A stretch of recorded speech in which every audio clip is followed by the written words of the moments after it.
Greetings and salutations. Welcome to Fanfic Universe. We are thrilled to present today's story. What if Harry audited the Potter Black Slytherin vaults at age 5 and found Dumbledore was paying the Dessleys to torture him? If these stories bring joy to your day, please consider liking and subscribing. Every bit of support helps us continue this passion project. Now, prepare yourself for an amazing tale.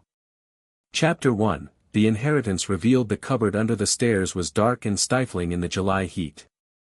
5-year-old Harry Potter curled himself into a tight ball on his thin mattress, trying to ignore the gnawing pain in his stomach.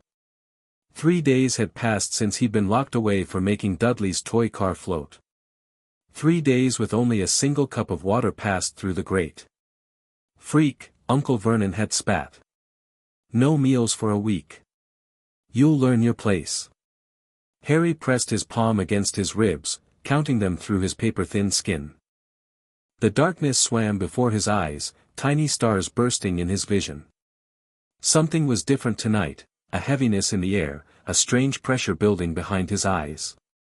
I wish I was somewhere safe, he whispered, his voice cracking. Anywhere but here. The words seemed to hang in the stale air. Then, impossibly, they began to glow, a faint golden shimmer that illuminated his small prison. Harry stared, transfixed, as the light coalesced around his fingers, pulsing in time with his racing heart. What? The world compressed, squeezing him through an impossibly tight tunnel. Colors blurred, sound vanished, and Harry felt himself spinning, falling, flying all at once. His body seemed to dissolve and reform with every heartbeat until, with a sudden jolt, he slammed into cold stone. Harry gasped, drawing in lungfuls of cool, fresh air. His vision cleared slowly, revealing a vast marble hall lit by flaming torches. Ornate columns stretched upward to a vaulted ceiling decorated with scenes of battle. Before him stood rows of high counters, behind which creatures with sharp features and calculating eyes worked methodically. Goblins. He recognized them from a picture book he'd glimpsed at school once. He was in a bank, a magical bank. Impossible, he whispered, his voice echoing slightly in the cavernous space. One of the goblins looked up sharply from his ledger, narrowing his eyes at the small boy who had appeared from nowhere. Other patrons, witches and wizards in flowing robes, turned to stare at the ragged child in oversized clothes. I'm sorry, Harry stammered, trying to stand but finding his legs too weak to support him. I don't know how I got here. The goblin's expression shifted from annoyance to intense curiosity as his gaze landed on Harry's forehead, where the lightning bolt scar stood out vividly against his pale skin. Potter? The goblin inquired, his voice carrying through the suddenly silent hall. Harry blinked in confusion. I'm just Harry. The goblin snapped his fingers, and 2 younger goblins appeared at his side. Take the boy to Director Ragnarok immediately, he ordered. Quietly. The whispers began as Harry was helped to his feet. The goblins led him swiftly away from the main hall, down a corridor lined with gleaming gold and silver artifacts. Harry stumbled along, his mind whirling with questions. Where am I? He finally asked. Gringotts Wizarding Bank, the goblin to his left replied curtly. The appearance of an unclaimed heir through ancient family magic is a matter for the director. Unclaimed heir. Family magic? Harry repeated, struggling to keep up with their brisk pace. I don't understand. The goblins exchanged meaningful glances but said nothing more as they arrived at an imposing set of doors carved with symbols Harry couldn't decipher. Without knocking, they ushered him inside. The office beyond was magnificent. Walls lined with weapons and treasures, a massive desk carved from a single piece of dark wood, and behind it, a fierce-looking goblin with intelligent eyes and a scar running from temple to chin. Director, the escort goblin said with a bow.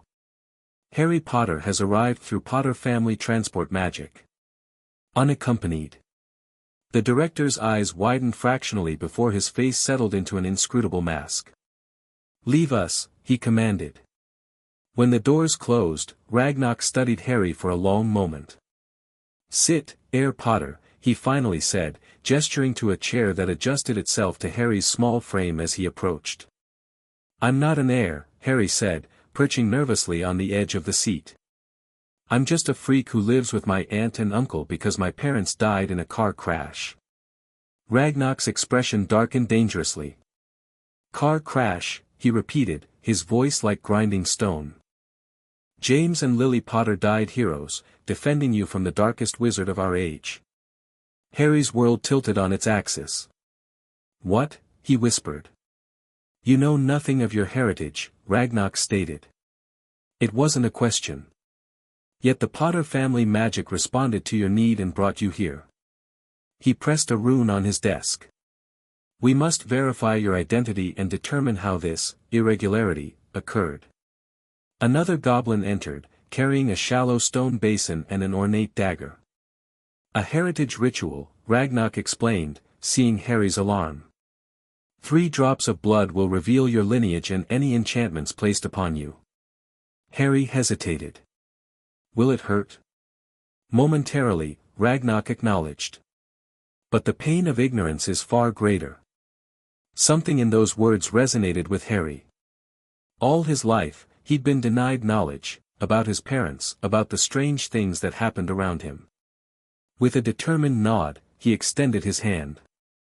The goblin made a quick, precise cut across his palm. Harry winced but remained silent as 3 drops of his blood fell into the basin. The goblin healed the cut with a touch, then added a silvery potion to the blood, causing it to swirl and expand until it filled the basin with a glowing mist. Ragnar leaned forward, his expression growing increasingly troubled as images and words formed in the mist. "By the gold of our ancestors," he muttered. "What is it?" Harry asked, trying to make sense of the swirling symbols. "First," Ragnar said grimly, "you are heavily spelled. Tracking charms, magic suppressors, loyalty compulsions, and something darker." He pointed to a pulsing black spot in the mist. "All bear the magical signature of Albus Dumbledore." Harry frowned. The name meant nothing to him, but the idea that someone had placed spells on him without his knowledge made anger flare in his chest. "Can they be removed?" "They will be," Ragnar assured him with a predatory smile. "Gringotts does not tolerate unauthorized magic on rightful heirs. But first, observe your heritage, Harry Potter." The mist coalesced into a glowing family tree, branches spreading outward from Harry's name at the bottom. Directly above him were James Potter and Lily Evans Potter. From James, the line extended back through generations of Potters, eventually connecting to other names, Peveril, Gryffindor. From his mother's line, something unexpected appeared, a faint connection to a line thought extinct, Slytherin, through a squib ancestor many generations back. "The Potter line is ancient and noble," Ragnar explained. "But there is more. Through your godfather, Sirius Black, who named you his heir in blood and magic before his imprisonment, you are also heir to the most ancient and noble house of Black." "Godfather?" Harry whispered. "I have a godfather." "Where is he?" "Imprisoned in Azkaban without trial," Ragnar said, his tone neutral but his eyes sharp. "Another irregularity we shall explore. So I'm heir to Potter, Black, and Slytherin?" Harry asked, struggling to comprehend. "Indeed.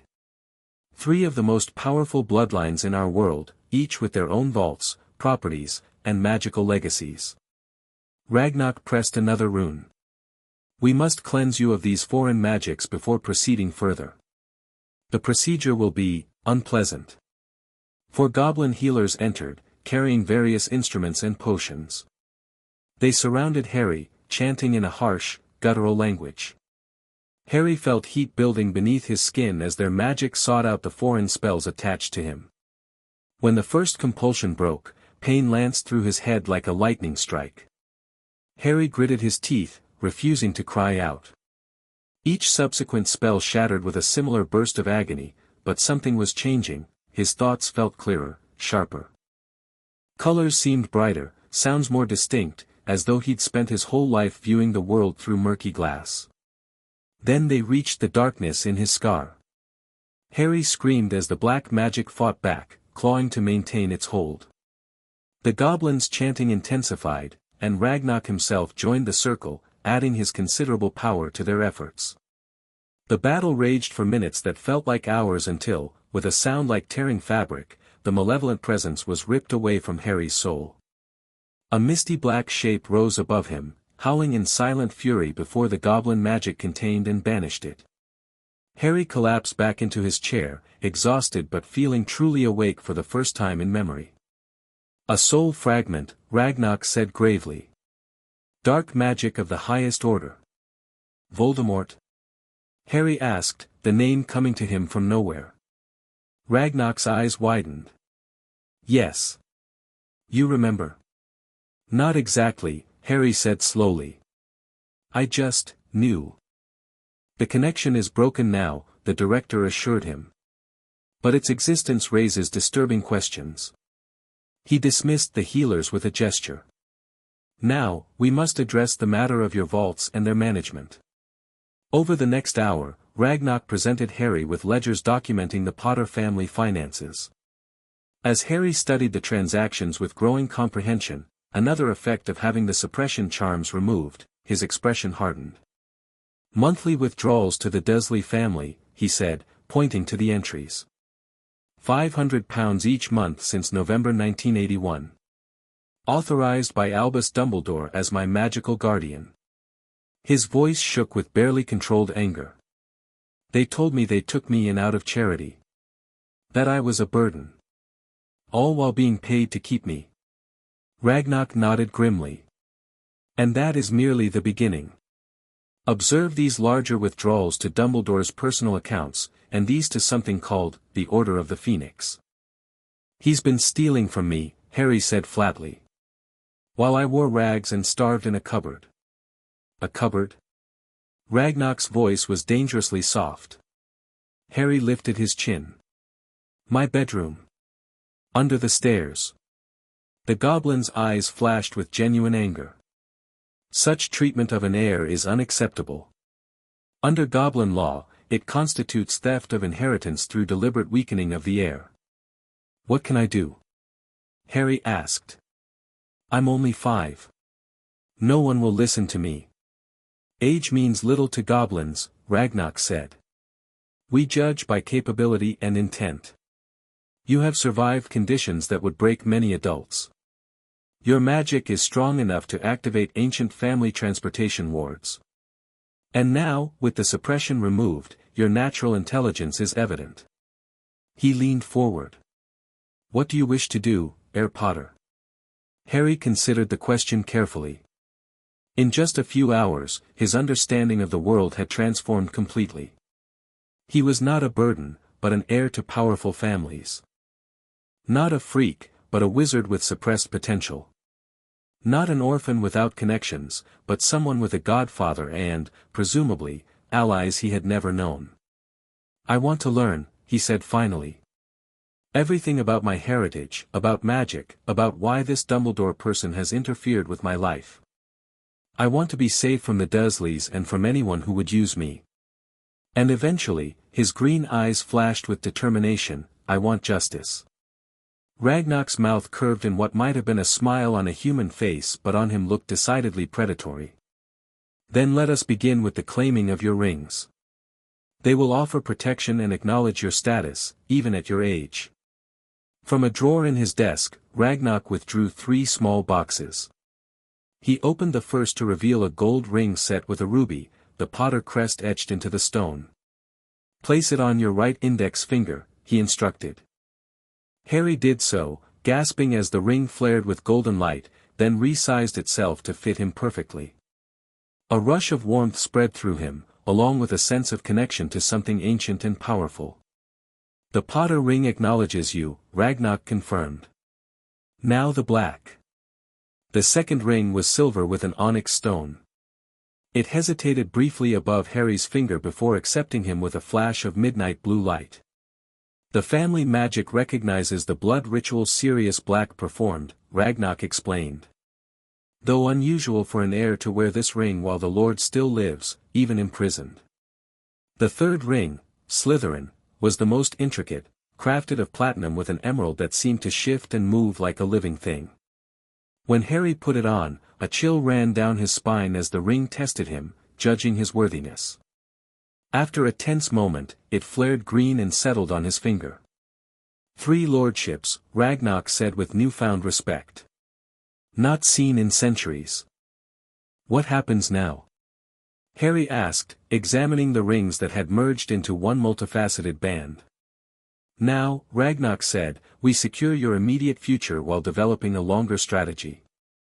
The rings will shield you from most tracking magics, but Dumbledore will soon discover you are missing from your relative's home. I'm never going back there, Harry said firmly. Indeed not. The Potter family owns several properties. One in particular, Ravenscroft, exists under the Fidelius charm with Gringotts as secret keeper. It would be an ideal sanctuary while we arrange your education and make discreet inquiries regarding potential allies. Harry nodded. And the Dessleys? Dumbledore? For now, we observe and gather evidence, Ragnarok advised. You have time and resources that they do not expect you to possess. The advantage of surprise should not be squandered. Strategic patience, Harry said thoughtfully. I understand. Ragnarok seemed pleased by his response. You will need a magical guardian who is not Dumbledore. I suggest temporarily assigning guardianship to the Goblin Nation through an ancient provision for orphaned heirs. This will give us time to investigate your godfather's situation. Can that be done without alerting Dumbledore? The ancient laws predate the ministry itself, Ragnarok explained. Once invoked, the magic is binding. Dumbledore may learn of it eventually, but he cannot overturn it without proving himself more worthy than the Goblin Nation in magic and intent. Harry considered this, then nodded decisively. Let's do it. The ritual was brief but powerful. Harry stood within a circle of runes as Ragnarok recited the ancient goblin oath of wardship. Magic swirled around them, gold and silver threads weaving into a complex pattern before sinking into Harry's skin with a warm glow. It is done, Ragnarok declared. Now, you should rest. The cleansing ritual has taxed your magic and body. Tomorrow, we will arrange your transportation to Ravenscroft and begin assembling the resources you will need. Harry suddenly realized how exhausted he was. The adrenaline that had carried him through the revelations and decisions was fading, leaving him swaying on his feet. There is much yet to discuss, Ragnarok continued. Your investments, properties, and heirlooms. The political landscape you will eventually navigate. But tonight, you will stay in our guest quarters where you will be safe. Harry nodded gratefully. Thank you, Director Ragnarok. For everything. The goblin inclined his head. You are an unusual wizard, Harry Potter. You show respect where others show entitlement. Gringotts honors its commitments to worthy clients. He pressed a final rune on his desk. Griphook will show you to your quarters and arrange for appropriate attire and nourishment. As Harry followed the younger goblin through Gringotts' labyrinthine corridors, his mind spun with all he had learned. For the first time in his young life, he felt a sense of control over his destiny, and a fierce determination to understand the forces that had shaped his life without his knowledge or consent. Harry woke to sunlight streaming through enchanted windows that, despite being underground, showed a perfect view of Diagon Alley beginning its day. For a moment, he thought it had all been a dream, the escape, the revelations, the rings. Then he saw the elegant room around him, felt the weight of the merged ring on his finger, and knew it was real. A soft pop announced the arrival of a small creature with bat-like ears and tennis ball eyes. Young master is awake, it squeaked. Nipsey is bringing breakfast and proper clothes for the heir of noble houses. Thank you, Nipsey, Harry said, sitting up in the four-poster bed that dwarfed his small frame. Are you, an elf? House elf, yes, young master. Nipsey serves the Goblin Bank for wizards who stay here. She snapped her fingers, and a tray loaded with more food than Harry had seen in weeks appeared on the bedside table.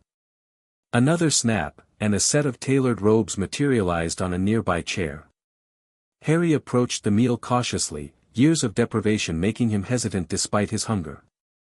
He started slowly but soon found himself devouring everything in sight as Nipsey watched approvingly. "Young master was too skinny," she declared. "Needs much feeding." After finishing his breakfast and changing into the new clothes, which fit him perfectly, Harry was escorted back to Ragnar's office. The director was not alone. Beside him stood a stern-looking witch in elegant green robes, her hair pulled into a tight bun. "Herr Potter," Ragnar greeted him. "May I present Andromeda Tonks, née Black. A member of your godfather's family who was cast out for marrying a Muggle-born wizard. She is a solicitor who has worked with Gringotts in the past and has taken a magical vow of confidentiality regarding your situation." The witch stepped forward, studying Harry with sharp eyes that softened as she took in his small stature and the lightning bolt scar. "My cousin Sirius loved you like his own son," she said quietly. "I've often wondered about your welfare, but Dumbledore assured everyone you were safe and well protected." Harry met her gaze steadily. He lied. Andromeda's expression hardened. "So Ragnar has informed me. I'm here to offer my services in building a legal case against those responsible and to help facilitate your education in wizarding culture and law. Can you be trusted?" Harry asked bluntly. Rather than taking offense, Andromeda seemed to approve of his directness. "A fair question. I was disowned by the Black family for following my heart rather than their pure-blood agenda. I know the pain of family betrayal. And I lost my cousin Sirius to Azkaban without trial, something I've quietly investigated for years." She drew her wand. "I'm willing to make an unbreakable vow that I will act in your best interests, not Dumbledore's or anyone else's." Harry looked to Ragnar, who nodded almost imperceptibly. "That won't be necessary yet," Harry decided. "Your willingness to offer is enough for now." The meeting lasted hours, with Andromeda explaining the complexities of wizarding law as it pertained to Harry's unique situation. By midday, they had formulated the beginning of a plan that would allow Harry to remain hidden while building the knowledge and alliances he would need. "Ravenscroft Manor has extensive wards and a fully stocked library," Andromeda explained. "I can arrange for tutors who will sign magical contracts preventing them from revealing your location or status. My husband Ted, being Muggleborn, can help ensure you don't neglect non-magical education." "And what about Dumbledore?" Harry asked. "Won't he be searching for me?" "Undoubtedly," Ragnar confirmed. "But the rings you wear shield you from most tracking methods, and the goblin wardship prevents magical guardianship claims. We have already sent an owl to your relatives with a compulsion charm that will make them believe you've been sent to a distant relative for your own safety. They will not question it, given their attitude toward you. Meanwhile," Andromeda added, "I will make discreet inquiries about Sirius's case. If he was imprisoned without trial, there are legal avenues we can pursue, though it will take time and careful maneuvering." Harry absorbed this information, his young mind working with surprising clarity. "What about other allies? Are there people who were friends with my parents who might help?" Andromeda and Ragnar exchanged glances. "There are several possibilities," Andromeda said carefully. "Remus Lupin was one of your father's closest friends, but he has certain challenges that Dumbledore has exploited to keep him dependent. The Longbottoms were allies, but Frank and Alice were tortured into insanity shortly after your parents' deaths. Their son Neville is being raised by his grandmother, Augusta, a formidable witch who holds significant influence. The Greengrass family maintained neutrality during the war but had business dealings with the Potters," Ragnar added. "They have a daughter approximately your age and are known for their political acumen." Harry considered this information. "So our immediate priorities are, secure housing at Ravenscroft, begin my education, investigate my godfather's situation, and make careful contact with potential allies." "Precisely," Andromeda confirmed, looking impressed despite herself.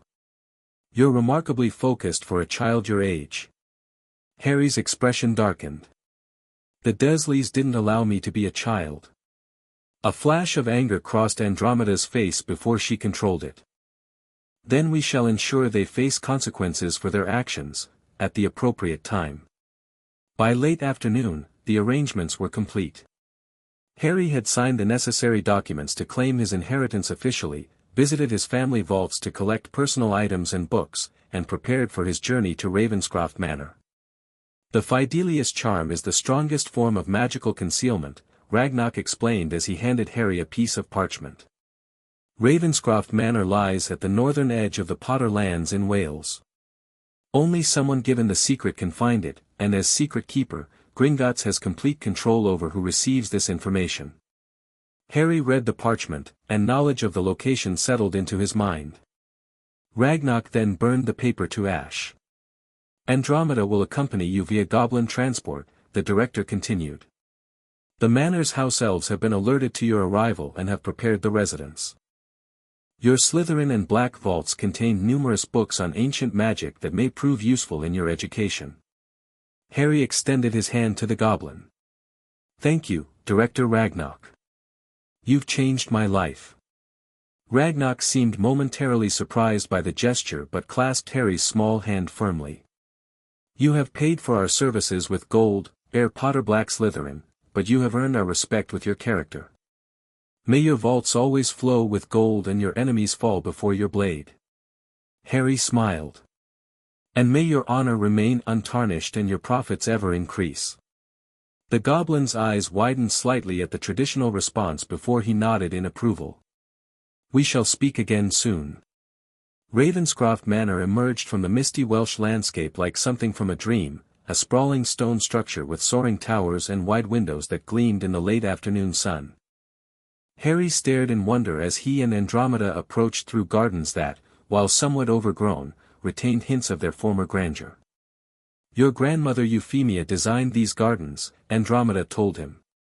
The Potters have owned this land for over 7 centuries, though the current manor dates to the 1600s. 6 house elves waited on the front steps, practically vibrating with excitement at the arrival of their long-absent master. The eldest stepped forward, bowing deeply. Master Harry Potter has returned to Ravenscroft. We is being so happy.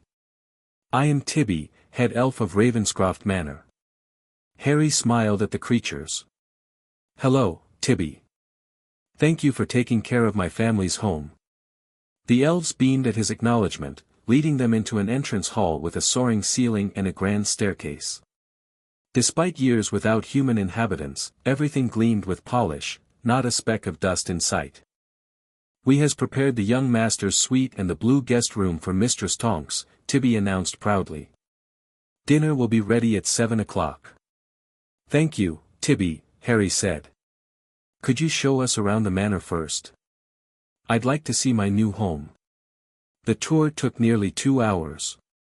Ravenscroft boasted dozens of rooms, formal reception areas, cozy family spaces, a magnificent library spanning 2 floors, a potions laboratory, a dueling chamber, and numerous bedrooms.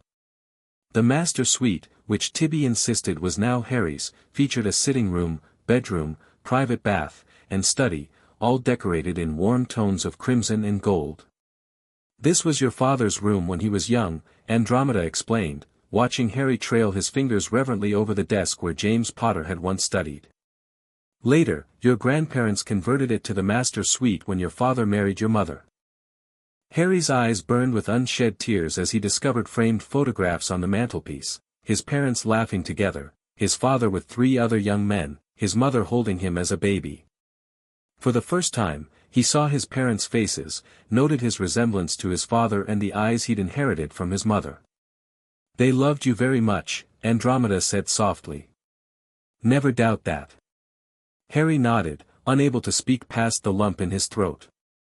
After dinner, a sumptuous affair that left Harry fuller than he'd ever been, Andromeda outlined the educational plan she had developed.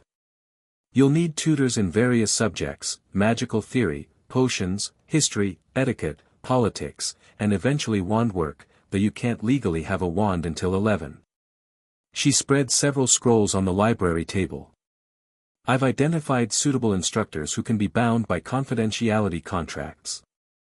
Meanwhile, Ted will arrange a comprehensive Muggle education, mathematics, sciences, literature, and languages. Languages? Harry questioned. Latin, at minimum, as it forms the basis for most spells, Andromeda explained. French would be useful for international relations, as the French magical community is influential. And gobbledygook would earn you significant respect from the goblins. Harry nodded thoughtfully.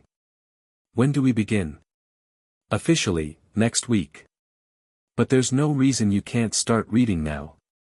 Andromeda gestured to the library around them. This collection rivals Hogwarts in some areas, particularly regarding family magic. The Potter journals may be especially valuable, records kept by your ancestors about their magical discoveries and experiences. For the next several days, Harry threw himself into exploration, both of the manor and its extensive grounds, and of the knowledge contained in its library. Each discovery about his family history felt like reclaiming a piece of himself that had been stolen. He found his father's childhood journals, his mother's detailed research notes on charms, his grandfather Fleamont's potions innovations that had made the family fortune. In the Slytherin Vault books, he discovered references to Parseltongue, the ability to speak to serpents, and wondered if his connection to Slytherin might grant him this rare talent. Andromeda visited daily, bringing news and resources. A week after Harry's arrival at Ravenscroft, she brought her husband Ted and their daughter Nymphadora, who immediately insisted Harry call her Tonks. "I'm a metamorphmagus," the 12-year-old announced proudly, changing her hair from pink to blue to demonstrate. "Just finished my first year at Hogwarts, Hufflepuff, like Dad. Mum was a Slytherin, but we don't hold it against her." Harry warmed to the cheerful girl immediately.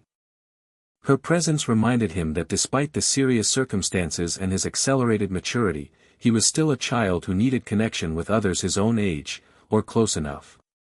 Ted Tonks, a friendly man with an easy laugh, assessed Harry's non-magical education level and designed a curriculum to address the gaps left by the Desleys' neglect. "You're a bright lad," he told Harry after their first session.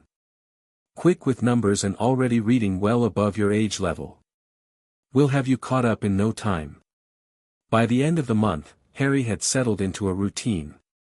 Mornings were devoted to magical theory and history with Andromeda or one of the carefully vetted tutors. Afternoons focused on non-magical subjects with Ted.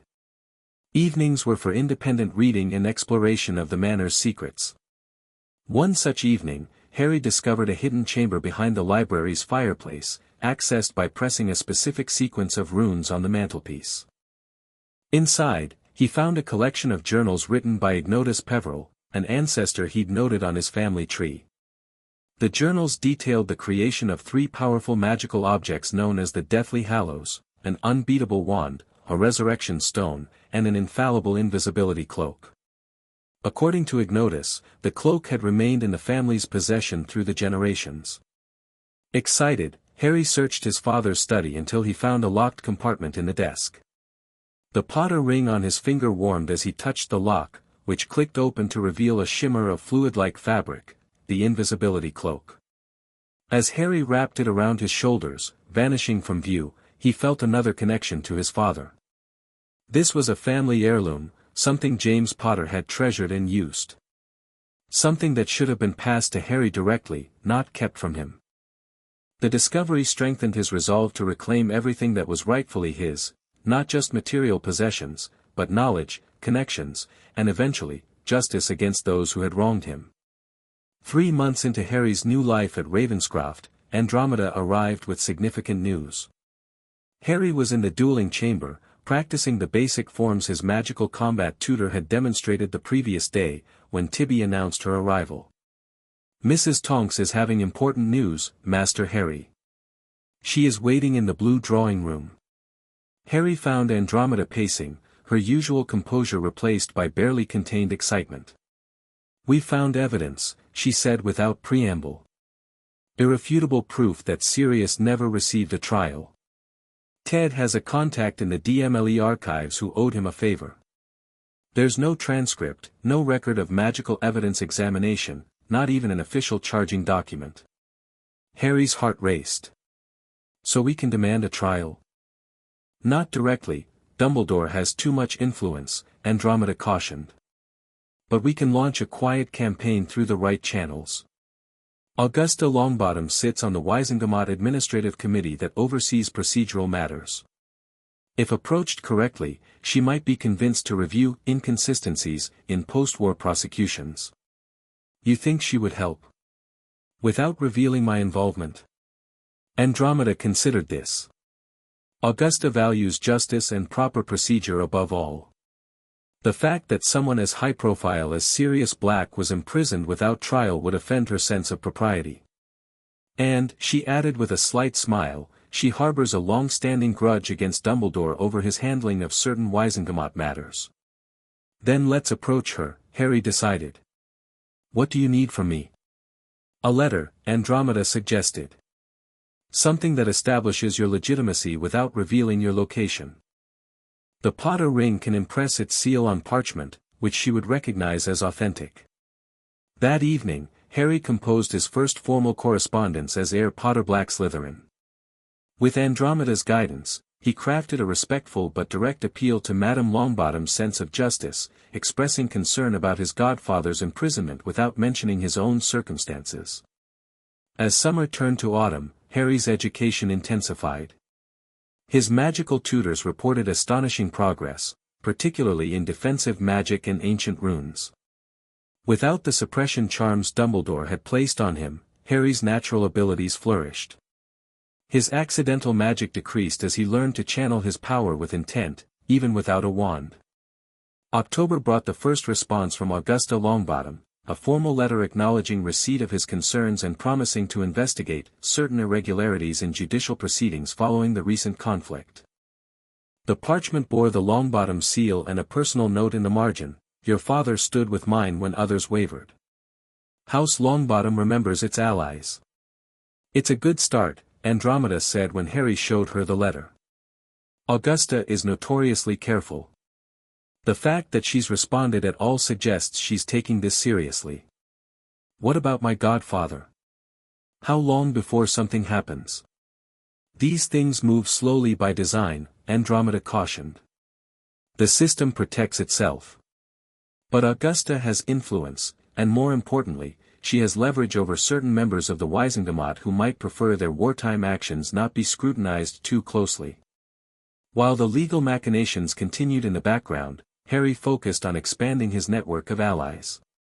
Through Andromeda's connections, discreet inquiries were made to families who had maintained business relationships with the Potters. The Greengrasses were first to respond, a carefully worded letter from Cyrus Greengrass expressing interest in renewing mutually beneficial associations, and suggesting a meeting, at a location of appropriate security. After consultation with Ragnarok and Andromeda, arrangements were made for the Greengrass family to visit Ravenscroft under extensive confidentiality charms. On a crisp November morning, Cyrus and Isabella Greengrass arrived with their daughters, Daphne and Astoria. Harry, dressed in formal robes and coached extensively on proper pure-blood etiquette, greeted them in the main reception room. At nearly 6 years old, he presented himself with a poise that belied his age, the triple heir ring visible on his right hand. "Lord and Lady Greengrass," he said with a bow precisely calibrated to indicate respect without subservience. "Mrs. Daphne and Astoria. Ravenscroft welcomes you. May magic flourish between our houses." Cyrus Greengrass, a tall man with shrewd eyes and a calculating expression, studied Harry with barely concealed surprise. "Heir Potter Black Slytherin," he responded formally. "House Greengrass is honored by your invitation. May our discussions prove fruitful." The adults retired to the study for business discussions while the children were escorted to the conservatory. Daphne, a serious girl with blonde hair and ice-blue eyes, regarded Harry with open curiosity. "Everyone thinks you're living with Muggles," she said bluntly once they were alone. "Father says Dumbledore tells the Wisengamot you're being protected and prepared for your eventual return to our world." Harry's expression remained neutral, but his eyes flashed. "Dumbledore says many things. Not all of them are true." Daphne nodded as though he'd confirmed something important. "Father suspected as much. That's why he agreed to come when your solicitor contacted him." And what does your father want from this meeting? Harry asked, watching her carefully. The girl smiled slightly, apparently approving of his directness. Assurances that the Potter Greengrass business interests will continue, obviously. Information about your intentions and alliances.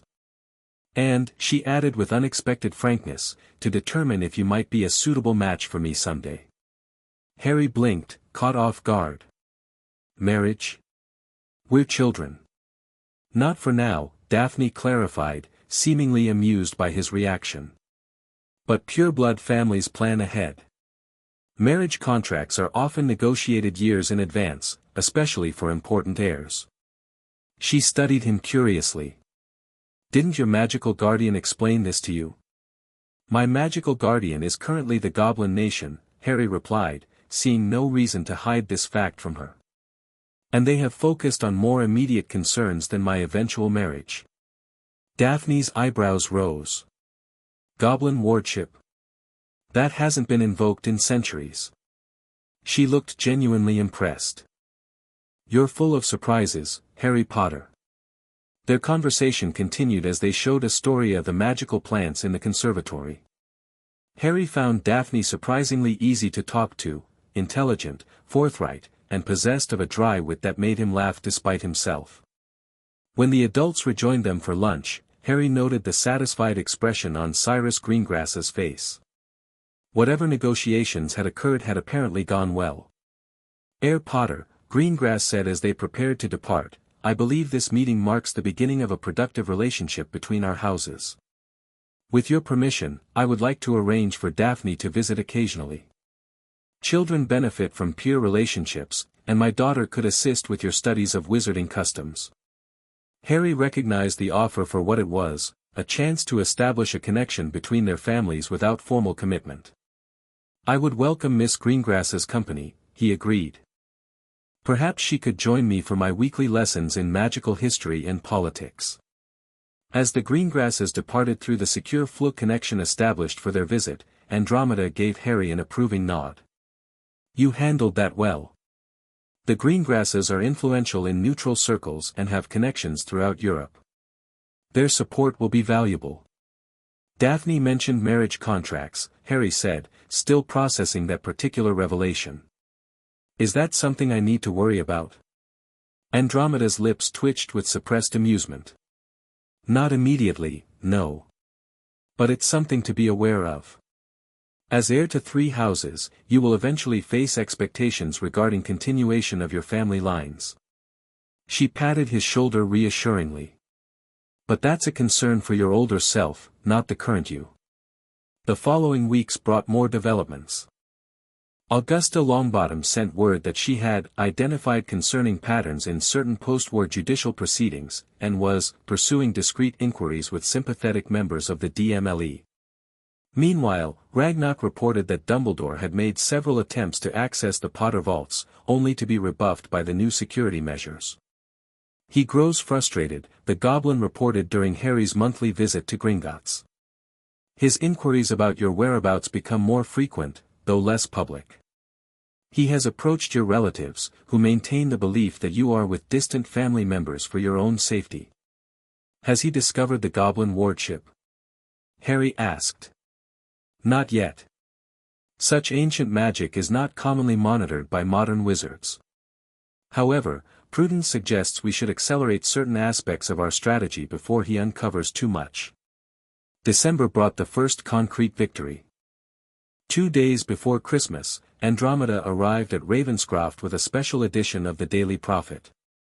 The headline blazed across the front page, Sirius Black T.O. received trial after shocking revelation war hero imprisoned without due process. Harry read the article with growing excitement.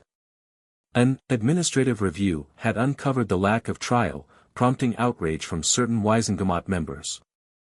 Minister Bagnold had been forced to authorize a formal hearing scheduled for January. This is just the beginning, Andromeda cautioned, though she couldn't hide her own excitement. They'll still try to railroad him with circumstantial evidence. But now we have public attention and procedural scrutiny. Can I see him? Harry asked eagerly.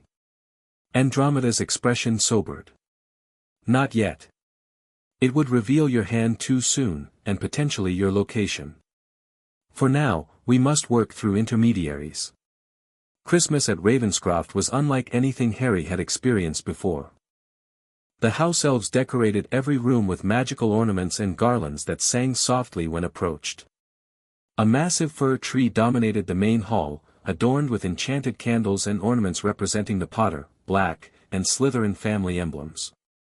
The Tonks family joined him for Christmas dinner, along with Daphne Greengrass, whose parents had accepted Harry's carefully worded invitation for their daughter. The meal was festive, the company warm, and for perhaps the first time in his life, Harry felt truly at home. After dinner, they exchanged gifts in the drawing room. Harry had commissioned special items for each of his guests, guided by Andromeda's advice on appropriate presents for magical families. For Ted, a set of self-organizing legal reference books for his practice. For Andromeda, a rare black family journal he discovered in the vault, containing family spells she'd been denied when disowned. For Tonks, a wand holster with anti-summoning charms perfect for an aspiring Auror. And for Daphne, a delicate silver bracelet with protective enchantments, crafted by goblins. In return, he received thoughtful gifts that reflected his new life, books on magical theory from Ted and Andromeda, a color-changing scarf knitted by Tonks, and from Daphne, a beautifully illustrated volume on wizarding genealogy with special emphasis on the Potter, Black, and Slytherin lines. "This will help you understand your heritage better," she explained as he admired the detailed family trees. "Father had it specially commissioned from our family historian." As the evening concluded and his guests prepared to leave, Harry felt a profound sense of gratitude. In just 6 months, he had gone from an abused, ignorant child locked in a cupboard to the master of his ancestral home, surrounded by allies and actively working to secure his future. The path ahead remained challenging.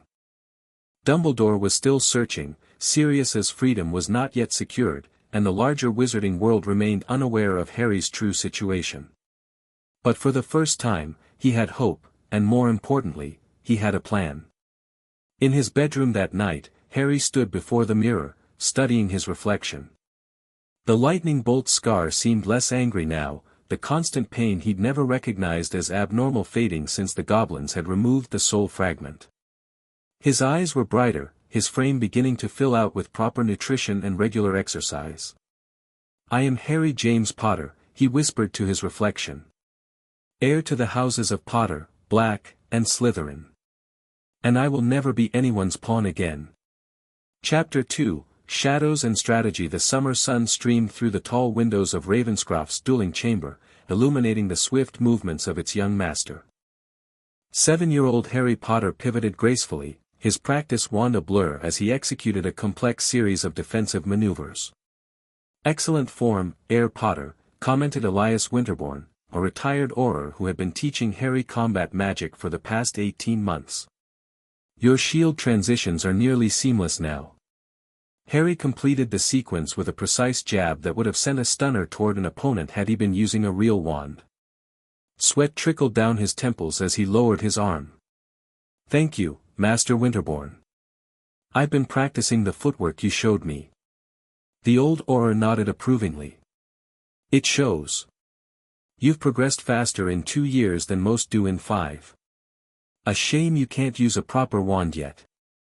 Harry smiled slightly. That was not entirely true. Among the Potter heirlooms, he had discovered several family wands that responded adequately to his magic.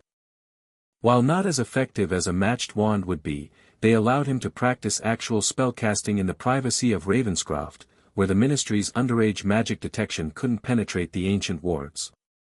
2 more years until I can officially get my own," Harry said. "Though I suspect I'll need to be careful about when and where I purchase it." Winterbourne's weathered face grew serious. "Indeed. Ollivander reports to Dumbledore, you know. The old man keeps tabs on when prominent heirs claim their first wands." After concluding the day's lessons and seeing his tutor off through the secure flue, Harry headed to his study where Tibby had prepared a light lunch. The room had evolved over the past 2 years, reflecting his growing interests and responsibilities. Maps of Wizarding Britain lined one wall, with colored pins indicating allied families, neutral parties of interest, and known Dumbledore supporters. A massive ledger of Potter Black Slytherin holdings occupied a special stand, updated weekly by Ragnarok's team at Gringotts. Harry settled at his desk, reviewing correspondence while he ate. The first letter bore the Longbottom seal, Augusta's distinctive handwriting conveying news of the upcoming Wisengamot session. The proposal regarding Hogwarts budget transparency will be introduced next Tuesday, she wrote. Opposition is expected from the Chief Warlock's faction, but our coalition has secured tentative support from the neutral bloc. Your proxy's presentation of the audit findings will be crucial.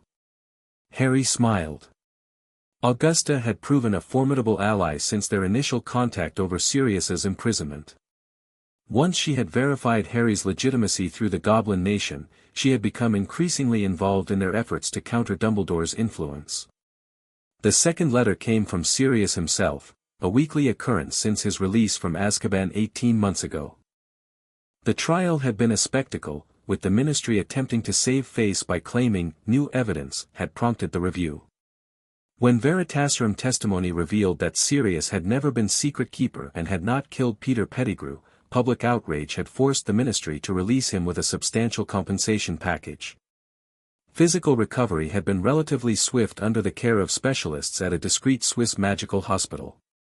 Mental healing progressed more slowly, though Sirius's natural resilience and the knowledge that he was helping Harry had accelerated the process. For security reasons, they had not yet met in person. Dumbledore was watching Sirius closely, expecting him to lead the way to Harry. Instead, they communicated through enchanted journals, Sirius believing Harry remained at Ravenscroft while he actually spent significant time at other properties to avoid creating patterns. Pup, the letter began in Sirius's characteristic scrawl, the old man visited again yesterday. Third time this month. His concern for your well-being is becoming desperate. He dropped hints about blood protections and your mother's sacrifice, suggesting you're in grave danger away from your relatives.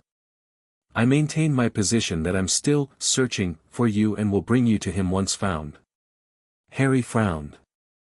Dumbledore's persistence was troubling but not unexpected. The disappearance of his carefully positioned weapon had clearly thrown the man's plans into disarray. Remus sends his regards, Sirius continued. He's still processing everything I've told him about the situation. Decades of Dumbledore's conditioning are hard to break, but finding out the old man kept his favorite cub with abusive relatives while I rotted without trial has shaken his faith. I think he'll be ready to meet you soon, once I'm certain his occlumency can withstand casual scanning. The final paragraphs contained coded updates on Sirius's efforts to identify Dumbledore supporters within the Ministry. As the newly reinstated Lord Black, Sirius had re-established his family's political connections while pretending to be more mentally fragile than he actually was, a deception that caused potential enemies to underestimate him. Harry penned a quick response, updating Sirius on his own activities and the upcoming Wisengamot maneuvers, then sealed it with his combined family crest. The enchanted journal would deliver his words instantly to its twin in Sirius's possession. A soft chime indicated the arrival of his next appointment. Harry straightened his robes and composed his expression as Tibby ushered in Andromeda Tonks and Cyrus Greengrass. The financial projections are prepared, Master Harry, Tibby announced.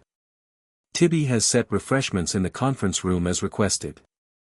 Harry led his advisors to the wood-paneled room where large parchments covered the conference table, financial charts, investment portfolios, and market analyses prepared by the Goblin financial team. The quarterly returns exceed projections by 17%, Andromeda began, indicating the topmost chart. Your decision to diversify into Muggle technology companies has proven particularly lucrative. Cyrus nodded appreciatively. Few wizarding families think to look beyond magical investments. Your hybrid approach has positioned your houses advantageously. His finger traced a particular column. These returns from the Asian magical market are especially impressive. Thank you, Harry said, accepting the compliment with a slight nod. But I believe we're ready for the next phase. Ragnarok has identified 23 businesses and charitable organizations heavily subsidized by Dumbledore. He tapped the parchment, which reconfigured to display a complex ownership web. Most operate at intentional losses, funded through his various positions. Your strategy? Cyrus asked, eyebrow raised. Harry allowed himself a small smile. Acquisition and restructuring. Beginning with these three, he circled entities on the parchment, will purchase controlling interests through shell companies, then implement immediate profitability requirements. Dumbledore will attempt to block the sales, Andromeda cautioned. Which is why we'll work through 3 separate Gringotts investment consortiums, each with different apparent objectives. By the time the pattern becomes clear, we'll control nearly 30% of his operational infrastructure. Cyrus looked impressed despite himself. Elegant. Not just financially damaging, but a statement of intent to those with eyes to see it. And the charitable organizations? Andromeda asked. Some do provide genuine services to magical communities. Will be improved, not dismantled, Harry assured her. Better management, clearer missions, and most importantly, transparent finances. No more skimming funds for mysterious, special projects. The discussion continued for another hour, refining the strategy and assigning responsibilities. Cyrus would leverage his business connections to facilitate certain acquisitions, while Andromeda would handle the legal aspects. Harry's role would remain invisible, the shadow investor whose identity was hidden behind layers of goblin privacy protocols. As they concluded, Cyrus rose to leave. Daphne asked me to convey her regrets at missing your weekly study session. Her mother insisted she attend Lady Parkinson's summer tea, appearances to maintain and all that. Harry nodded, understanding the delicate balance Daphne's family maintained. Over the past 2 years, she had become a regular visitor to Ravenscroft and one of the few people his age who knew his true situation. Her political instincts rivaled adults twice her age, and her friendship had become important to him. Please tell her I'll send the history notes through the usual method, Harry replied. And that I look forward to continuing our discussion on international magical treaties next week. After Cyrus departed, Andromeda lingered, her expression growing serious. There's something we need to discuss before my daughter arrives for your transfiguration lesson. Harry gestured for her to continue. Augusta sent word this morning. Dumbledore has formed a special task force within the Order of the Phoenix, dedicated to locating you. He's bringing in specialists, curse breakers, trackers, even a contact from the Department of Mysteries. Harry's expression hardened. He's getting desperate. Yes, which makes him more dangerous, Andromeda cautioned. Until now, he's operated under the assumption that you're simply hidden with an unplottable family, perhaps even abroad. But Augusta's sources suggest he's beginning to suspect more coordinated opposition. What specifically triggered this escalation? The systematic blocking of his attempts to access your seats on the Wisengamot, combined with the financial pressure you've been applying. Individually, they might seem like unrelated obstacles, but together. She trailed off meaningfully. Harry paced to the window, considering this development. We knew this confrontation would come eventually. Perhaps sooner is better than later, while we still have the element of surprise. What are you thinking? Andromeda asked, recognizing the calculating look in his eyes. A controlled revelation, Harry said slowly. Not of my location or full circumstances, but enough to shift his focus from finding me to managing the political fallout. Dangerous, Andromeda warned. Dumbledore didn't become chief warlock through charm alone. He's a master manipulator. Which is why we won't confront him directly. Harry turned back to her, his green eyes intense. We'll let him confront himself, his own past actions exposed just enough to create doubt among his supporters. The next morning found Harry in the Ravenscroft library with an unusual visitor. Neville Longbottom, a round-faced boy with kind eyes and a hesitant demeanor, gazed around in wonder at the towering bookshelves. Gran never mentioned the Potters had such an amazing library, he said softly. It's even bigger than ours. Harry smiled, genuinely pleased to finally meet the boy who, according to Augusta, could have just as easily been the subject of the prophecy that had shaped both their lives. The Potter collection focuses on defensive magic and warding, he explained. The Black books added significant sections on ancient rituals and family magic. And the Slytherin volumes. He gestured to a section of shelves behind magical barriers, those cover more esoteric subjects. Neville looked uncomfortable at the mention of Slytherin, prompting Harry to add, not all dark, despite the reputation. Salazar was particularly interested in plant-based magic and healing. This caught Neville's interest immediately. Really? Gran says I take after my mum with plants. Our greenhouses are the one place I don't feel like a squib. You're not a squib, Neville, Harry said firmly. Augusta has explained your situation to me. Using your father's wand is suppressing your natural magical connection. The other boy looked startled. But Gran says it's important to honor my father's legacy. Your father would want you to reach your full potential, Harry countered gently. Come with me. I want to show you something.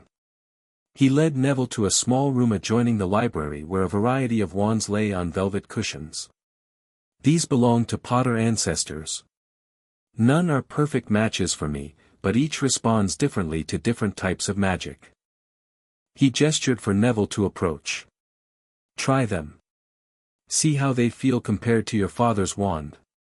Hesitantly, Neville placed his father's wand beside the Potter heirlooms, then reached for a sturdy-looking wand of cherry wood. The moment his fingers closed around it, golden sparks erupted from the tip, and Neville gasped. It's never done that before, he whispered, staring at the wand in amazement. That was Charles Potter's wand, my grandfather's cousin. He had an affinity for herbology as well. Harry watched with satisfaction as Neville cautiously swished the wand, producing more sparks. The wand responds to you because your magic is compatible with its core. But what about honoring my father? Neville asked, though Harry noticed he didn't put the cherry wand down. Keep his wand as a treasured possession, Harry suggested. But use a wand that works with your magic, not against it. That's how you'll truly make him proud. The boys spent the morning testing different wands and practicing basic spells. With each successful cast, Neville's confidence visibly grew. By lunchtime, he was levitating books and producing simple illumination charms with ease. I can't believe the difference, Neville said as they ate sandwiches in the solarium. It's like I've been trying to write with my opposite hand all these years. Harry nodded. Wand compatibility is essential. When we turn 11, we should both get properly matched wands, but until then, that cherry wand will serve you much better. He paused. You should know that your grandmother and I arranged this meeting for more than just social reasons. Neville straightened, suddenly looking wary. What do you mean? Augusta has been my ally in the Wizengamot for nearly 2 years, though my involvement has remained secret. We've been working to counter Albus Dumbledore's influence for reasons I'm now prepared to share with you. Over the next hour, Harry explained his history, the abuse at the Dessleys, Dumbledore's theft from his vaults, the payments to keep him mistreated, and the manipulations that had shaped both their lives. He showed Neville the prophecy record Augusta had quietly obtained from the Department of Mysteries through her family connections. It could have been either of us, Harry concluded. Dumbledore chose to focus on me, perhaps because of my half-blood status, more moldable than a pure-blood heir with an established family like yours. But he still influenced your upbringing through subtle pressures on your grandmother. Neville's face had grown increasingly troubled. The lack of confidence, the forced use of my father's wand, the constant comparisons making me feel inadequate. He said slowly. You think that was deliberate? To keep me from reaching my potential? I think Dumbledore prefers to have control over how and when people discover their strength, Harry said carefully. Augusta began to suspect this after seeing how my own magic flourished once his suppression charms were removed. What do you want from me? Neville asked, his voice steadier than it had been all day. Harry met his gaze directly. An ally. Someone who understands what's at stake because they've experienced Dumbledore's guidance firsthand. Our families were aligned before we were born, Neville. I'd like to renew that alliance, officially. The formal phrasing wasn't lost on the Longbottom heir. You're proposing a house alliance. That requires a ritual acknowledgement. I'm aware, Harry said with a nod. That's why I asked Augusta to allow this meeting at Ravenscroft, where the family magic can witness our intent. Neville fell silent, considering the magnitude of the proposal. A house alliance was more than friendship or political alignment, it was a magical bond that would recognize their families as formal allies in matters of politics, defense, and legacy. I'll need to discuss this with Gran, he finally said. Of course, Harry agreed immediately. I wouldn't expect you to decide something so important without her counsel. But I wanted you to understand why I'm asking and what we're facing. Augusta joined them for afternoon tea, her sharp eyes noting both the cherry wand tucked into Neville's pocket and his more confident posture. Harry quietly withdrew to allow grandmother and grandson privacy to discuss the proposed alliance. From the solarium window, he watched a flock of magical ravens, the namesake of Ravenscroft, circling the northern tower. 2 years of careful maneuvering had brought him to this point, a network of allies, a growing understanding of the forces arrayed against him, and a clearer picture of Dumbledore's ultimate goals. The Horcrux discovery had been particularly disturbing. After the goblins had removed the soul fragment from his scar, Ragnarok had initiated a discreet investigation into its origins.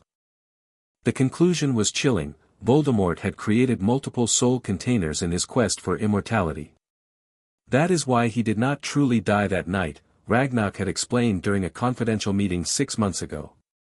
His body was destroyed, but his soul remained anchored to this plane. So he could return, Harry had realized with growing horror. And Dumbledore knows this. Almost certainly. Yet he has taken no apparent action to locate and destroy these abominations. The implications were clear. Dumbledore was preserving his position as the leader of the light by ensuring the Dark Lord could return. A perpetual threat required a perpetual protector. Harry's musings were interrupted by Augusta and Neville's return. The Longbottom matriarch's expression was unreadable, but Neville looked resolute. We are prepared to proceed with the alliance ritual, Augusta announced formally. House Longbottom recognizes the wisdom in renewing our ancient bonds with House Potter. The ritual itself was simple but powerful. In the Ravenscroft ritual chamber, with Augusta as witness, Harry and Neville clasped forearms and recited the ancient words of alliance. Family magic swirled around them, gold and crimson for Potter, earthy brown and forest green for Longbottom, intertwining and strengthening as the boys pledged mutual support and protection. As the magic settled, sealing their bond, Harry felt a subtle shift, another piece of his growing network falling into place. Neville, too, seemed transformed by the experience, standing straighter with new confidence in his bearing. The alliance is recognized, Augusta declared, satisfaction evident in her voice. May it serve both our houses well in the challenges ahead. A week later, Harry sat in Ragnarok's office at Gringotts, reviewing the latest financial reports. The first phase of their economic strategy against Dumbledore had been implemented with remarkable success. The educational publishing house was acquired 3 days ago, Ragnarok confirmed, indicating the relevant documentation. Our audit has already uncovered significant irregularities in their ministry contracts, specifically, the suppression of certain historical texts in favor of revised editions that present a particular view of recent magical history. Harry nodded, unsurprised.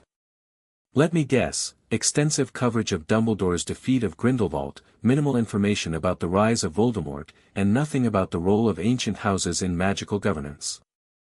Precisely, the Goblin agreed. The new editorial board is preparing a more balanced curriculum supplement to be offered to Hogwarts this fall. Whether the Chief Warlock allows its adoption remains to be seen. He won't, Harry predicted. Which is exactly the point.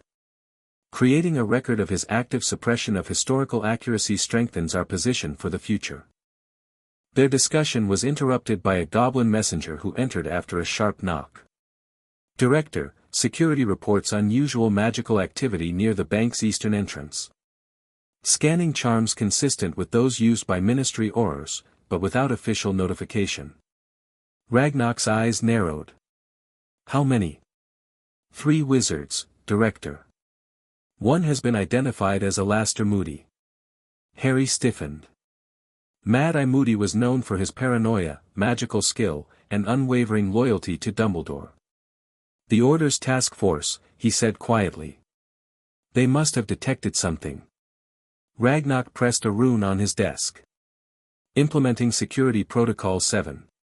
Heir Potter Black Slytherin will depart through the Blacktooth Tunnel. Prepare the decoy. The messenger nodded and hurried out. We anticipated this possibility, Ragnarok reminded Harry. The contingency is in place. Harry nodded, though his heart raced. They had indeed prepared for the eventuality that Dumbledore's agents might track him to Gringotts. The bank's extensive protections made direct detection impossible, but patterns of movement could be observed by a skilled enough watcher. Blacktooth Tunnel? He asked, rising from his chair. An ancient escape route, created during the Third Goblin Rebellion. It will take you beneath Diagon Alley and emerge near a secure apparition point where your escort awaits. Ragnarok handed him a small golden key. This will guide you. The tunnel responds only to those with goblin permission to access it. As Harry prepared to leave, Ragnarok added, this confrontation was inevitable, young heir. Better it happens on ground of our choosing, with preparations in place. The tunnel was narrow and dimly lit by phosphorescent fungi growing along the rough stone walls. Harry moved quickly but carefully, the magical key warming in his hand to indicate the correct path at each intersection. The air grew progressively cooler as he descended, suggesting he was moving deep beneath London. After 15 minutes of brisk walking, the key grew hot, indicating he had reached the exit point. Harry pressed it against what appeared to be solid stone, which dissolved to reveal a small antechamber where Andromeda waited. Good, you're here, she said, relief evident in her voice. The detection team has expanded their search perimeter to include Nocturne Alley. We need to move quickly. What about the decoy? Harry asked as she guided him toward a weathered brick wall.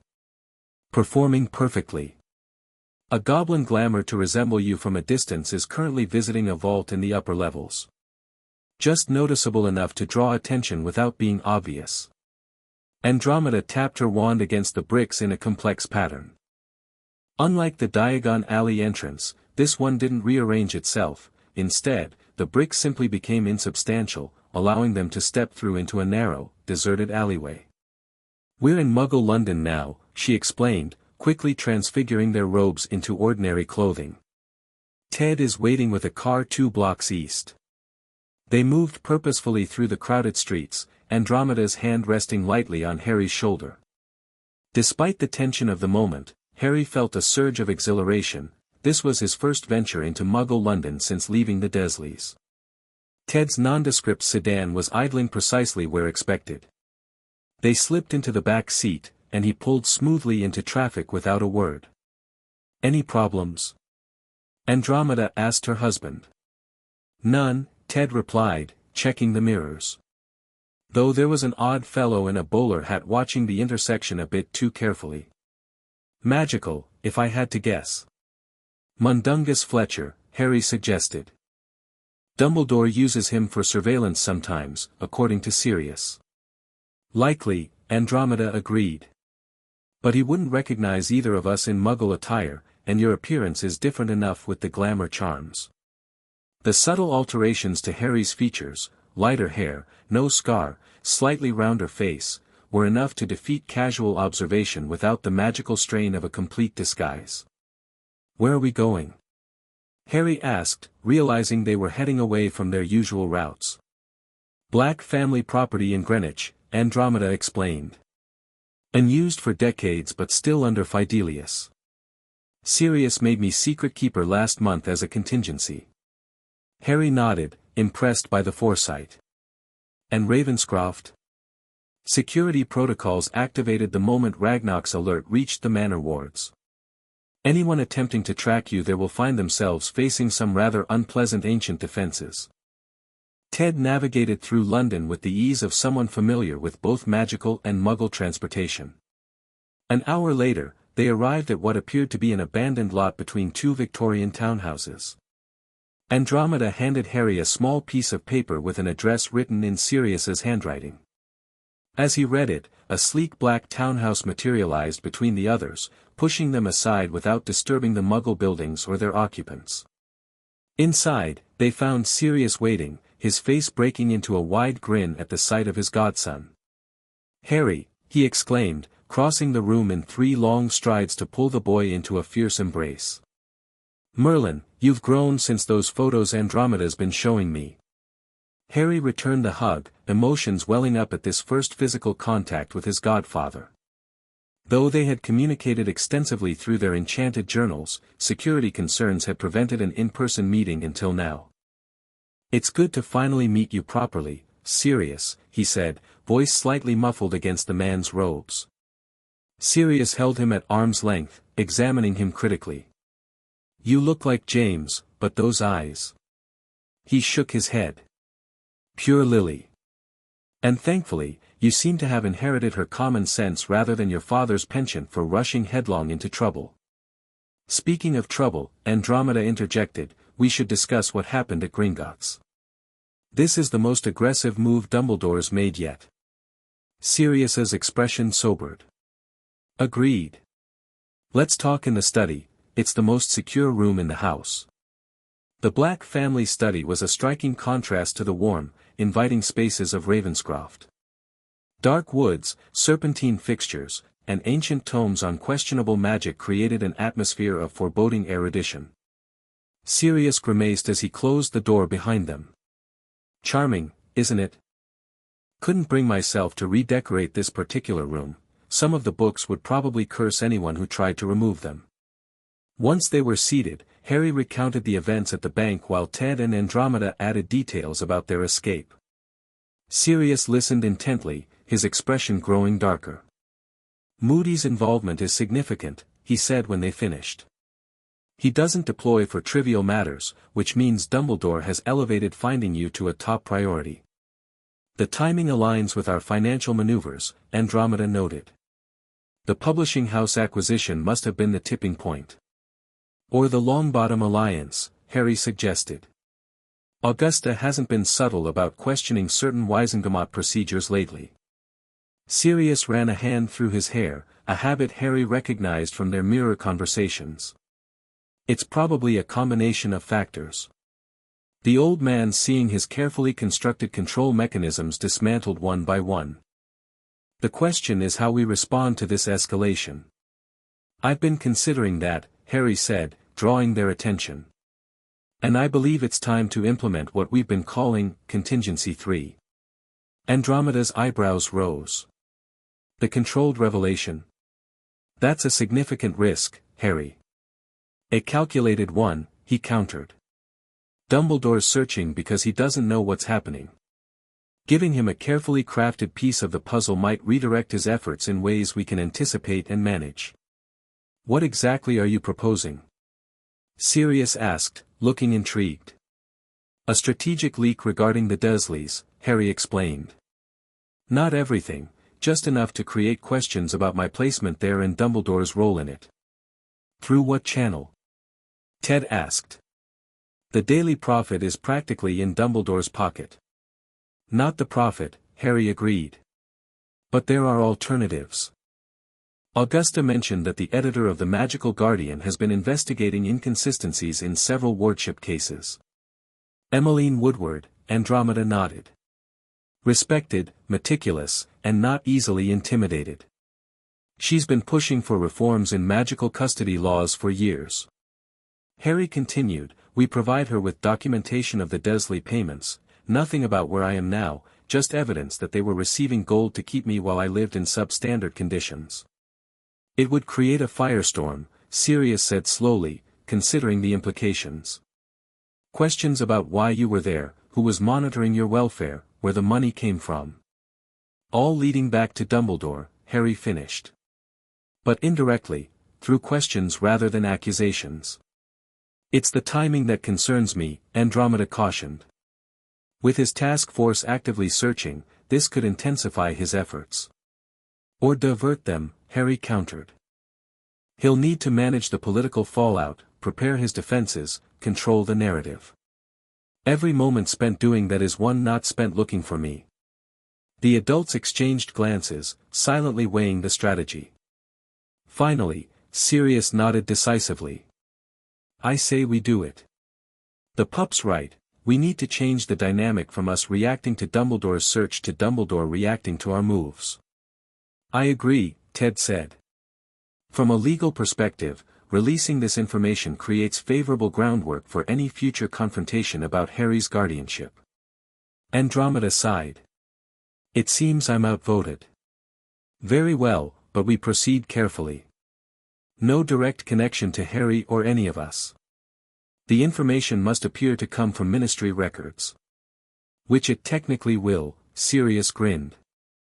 The beauty of being a department head spouse is access to all sorts of interesting filing cabinets, isn't it, Ted? Ted's answering smile was uncharacteristically mischievous. Amelia Bones has been looking for an excuse to investigate Dumbledore's administrative overreach for years. A records audit that happens to uncover these payment authorizations would be entirely procedural. They spent the next several hours refining the plan, carefully selecting which documents would be discovered and crafting the indirect path by which they would reach Emmeline Woodward's desk. By nightfall, the strategy was set, with Ted prepared to implement the first phase through his ministry contacts the following day.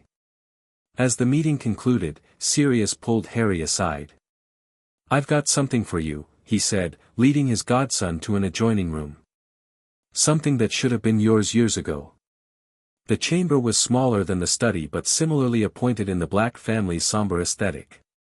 Sirius approached a heavily warded cabinet and pressed his lord's ring against the lock, which clicked open to reveal a shallow stone basin etched with ancient runes. A pensieve, Harry recognized immediately, having read about the rare magical artifacts. My grandfather's, Sirius confirmed. One of the few black heirlooms worth preserving. He tapped his wand to his temple and drew out a silvery strand of memory, depositing it in the basin. I want you to see this. Harry hesitated only briefly before leaning forward, allowing the memory to pull him in. He found himself in a cozy cottage living room, where a younger Sirius sat on the floor with a black-haired baby who was gleefully zooming around on a toy broomstick. That's you, about 15 months old, said Sirius beside him, having entered the memory as well. This was the last time I saw you and your parents before. His voice trailed off as a red-haired woman entered the memory, laughing as baby Harry nearly collided with a cat. James, she called. Come see what your son is doing to the furniture. Harry stared, transfixed, as his father appeared in the doorway, grinning proudly. Chip off the old block. He'll be a Quidditch star before he's 11. The scene shifted to later that evening. Baby Harry was asleep in Lily's arms while the adults spoke in hushed tones. Dumbledore's insisting on the Fidelius, James was saying, his expression troubled. Says he has reliable intelligence that Voldemort's targeted us specifically. Then let me be secret keeper, Memory Sirius urged. You know I'd die before betraying you. That's exactly what worries us, Lily said gently. You're the obvious choice, too obvious. Which is why we're thinking of asking Peter, James explained. No one would expect it. The present-day Sirius's expression darkened at the mention of Pettigrew. The greatest mistake we ever made, he said quietly. I suggested the switch, thinking I was being clever. The memory continued, showing the Potters and Sirius performing the complex magic that would establish the Fidelius charm with Peter Pettigrew as secret keeper. As they completed the spell, Memory Sirius turned to James. I'll check on Peter regularly, make sure he's secure. And I've been thinking about Harry's future, I'd like to make him my heir through the blood ritual. With the war intensifying, it's important to secure the Black legacy. Are you sure, Padfoot? James asked, looking surprised. That's a significant commitment. He's already like a son to me, Memory Sirius replied, glancing at the sleeping baby. Besides, can you imagine Narcissa's face when she learns a half-blood has displaced her precious Draco in the Black Succession? The adults laughed, though there was an edge of tension beneath their humor, the awareness of danger that surrounded them even in this moment of connection. The memory shifted one final time, showing the blood ritual performed later that night. Baby Harry sat solemnly in a small ritual circle as Sirius used a ceremonial knife to make a tiny cut on both their palms, pressing them together as he recited the ancient words that would recognize Harry as his heir. Blood of my blood, magic of my magic. I name thee heir to the most ancient and noble house of Black, to carry its legacy and honor its ways. So I speak, so I intend, so it shall be. Magic swirled around them, midnight blue threaded with silver, before sinking into baby Harry's skin with a gentle glow. The child giggled, apparently feeling nothing but a pleasant tingle from the powerful magic. The memory faded, returning Harry and Sirius to the present. Harry remained silent for a long moment, processing the glimpse of his parents and the ritual that had bound him to the Black family. I wanted you to see it, Sirius said quietly. To know that your connection to the Black family wasn't something I did on a whim after escaping Azkaban. It was a conscious choice made with your parents' blessing, when they were still with us. Harry nodded, throat tight with emotion. Thank you, he managed finally. For showing me. For making me your heir. For everything you've done since getting out. Sirius squeezed his shoulder. I should have been there all along, pup. 12 years of your life I can never give back to you. But I promise you this, Dumbledore and anyone else who had a hand in what happened to us will answer for it. We'll make sure of that, together. 3 days later, Harry sat in Ravenscroft's breakfast room, surrounded by newspaper clippings. The Magical Guardian's explosive front-page story had created exactly the reaction they'd anticipated. Boy WHO lived paid for with Potter Gold Ministry records reveal monthly payments to Muggle relatives. The article detailed the discovery of financial records showing regular transfers from the Potter Trust Vault to Vernon and Petunia Deslley, authorized by Albus Dumbledore as support for the magical ward in their care. Emmeline Woodward had done an admirable job investigating further, uncovering that no welfare checks had ever been conducted despite ministry regulations requiring quarterly visits to magical children in Muggle custody. Most damaging was the follow-up interview with Arabella Figg, who admitted to being stationed in Little Whinging by Dumbledore to keep an eye on the boy, but claimed she had reported signs of neglect multiple times without result. I told Albus the child was too thin, rarely allowed outside, dressed in rags, the squib was quoted as saying. He assured me it was necessary for Harry's protection, that I shouldn't interfere. The story had been picked up by the Daily Prophet the following day, though their coverage attempted to soften the implications, suggesting the payments were standard procedure, and that any welfare concerns were likely exaggerated. The international press had been less charitable, with the French magical newspaper L'Oracle running the headline, Le Survivant Maltrait, Dumbledore's betrayal of Britain's child hero.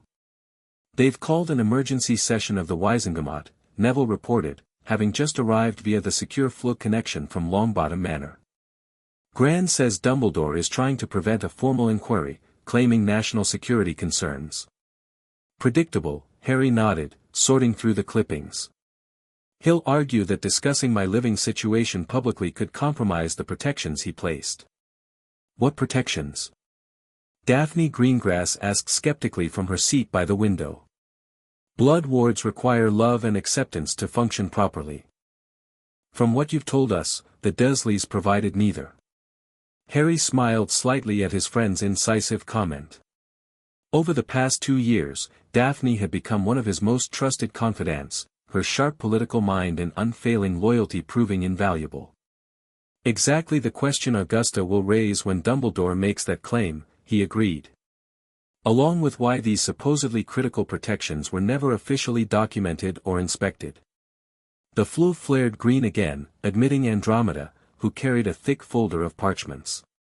Amelia Bones has opened an official DMLE investigation, she announced without preamble. Citing disturbing irregularities in your guardianship arrangements.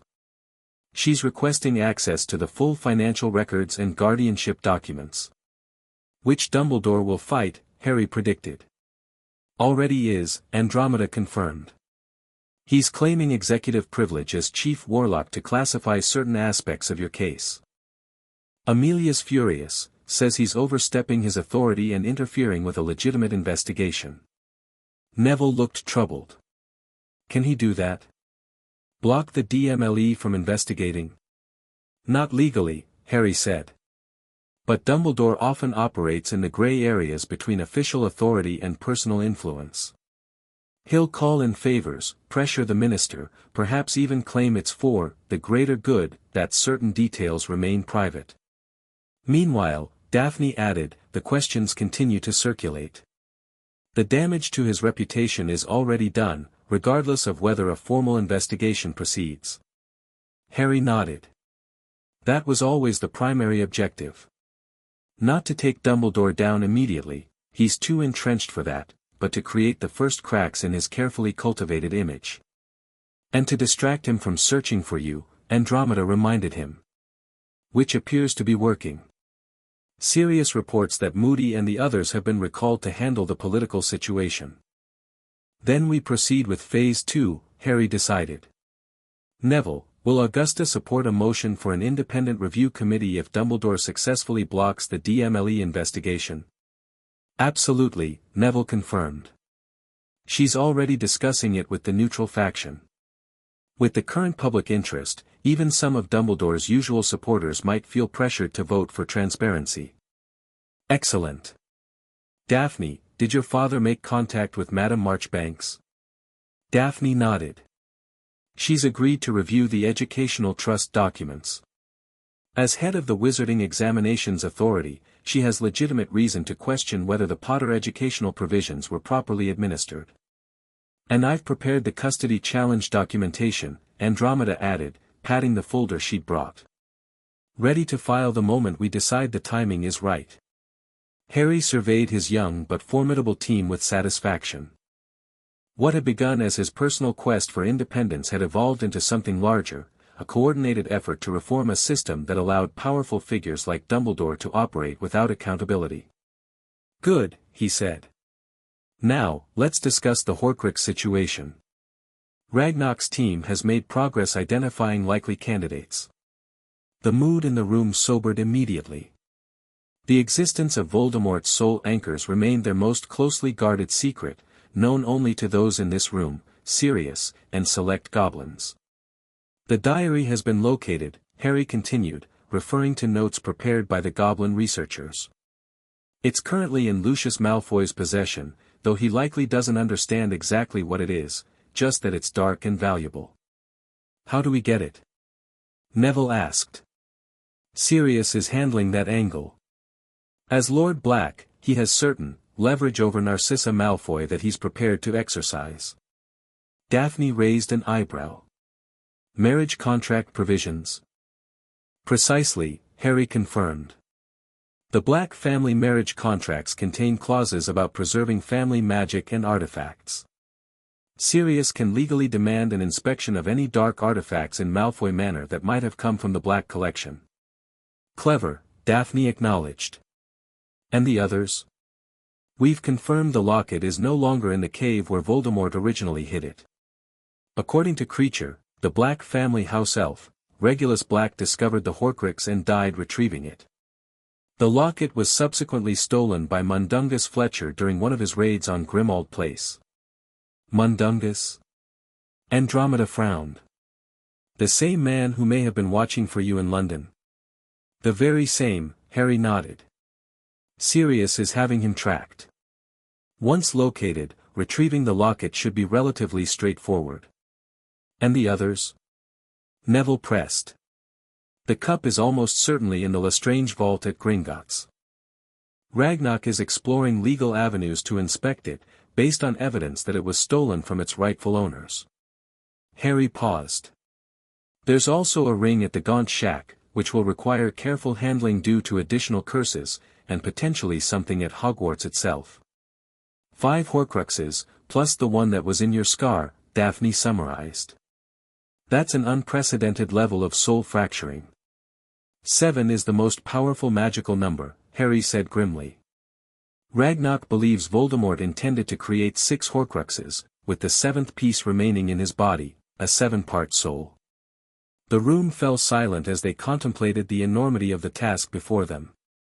Destroying even one Horcrux was dangerous, eliminating all of them while maintaining secrecy and dealing with Dumbledore's interference seemed nearly impossible. "We'll need help," Neville finally said. "More than just us."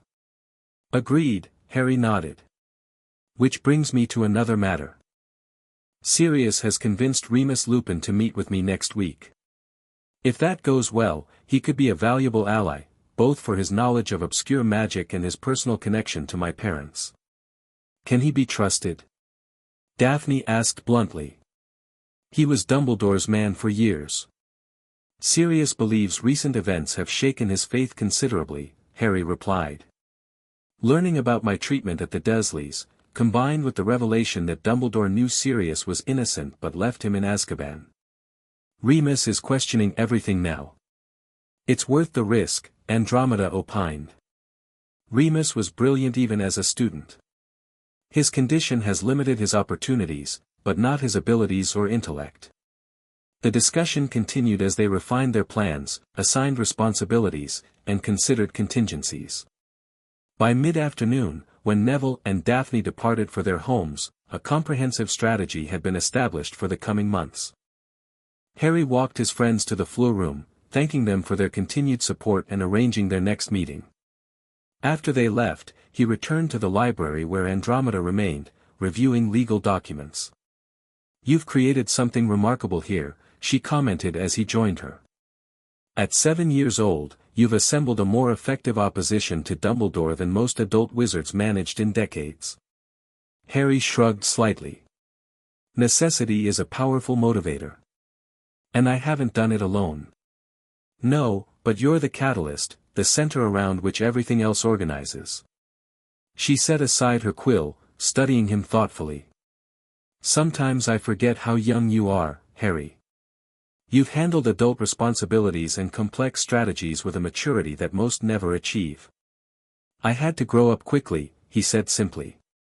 "Yes, you did," she acknowledged, a touch of sadness in her voice. "But I hope you're finding moments to be a child as well, between all these battles and plans." Harry considered this. Between his intensive education, political maneuvering, and strategic planning, there had been little time for typical childhood pursuits. Yet he'd found joy in flying his broom over Ravenscroft's expansive grounds, in chess matches with Neville, in spirited debates with Daphne about magical theory. "I'm not sure I know how to be a normal child," he admitted. "But I'm not unhappy, Andromeda. I have purpose, friends, a home. That's more than I ever had with the Desleys." She smiled gently. "Well, that's something at least. Just remember that defeating Dumbledore and preparing for Voldemort's potential return aren't your only objectives in life. There should be room for simple pleasures too." Harry nodded, recognizing the wisdom in her words. "I'll try to remember that." The meeting with Remus Lupin took place at a small, warded cottage on the Welsh coast, another Black family property that had escaped the Ministry's notice during Sirius's imprisonment.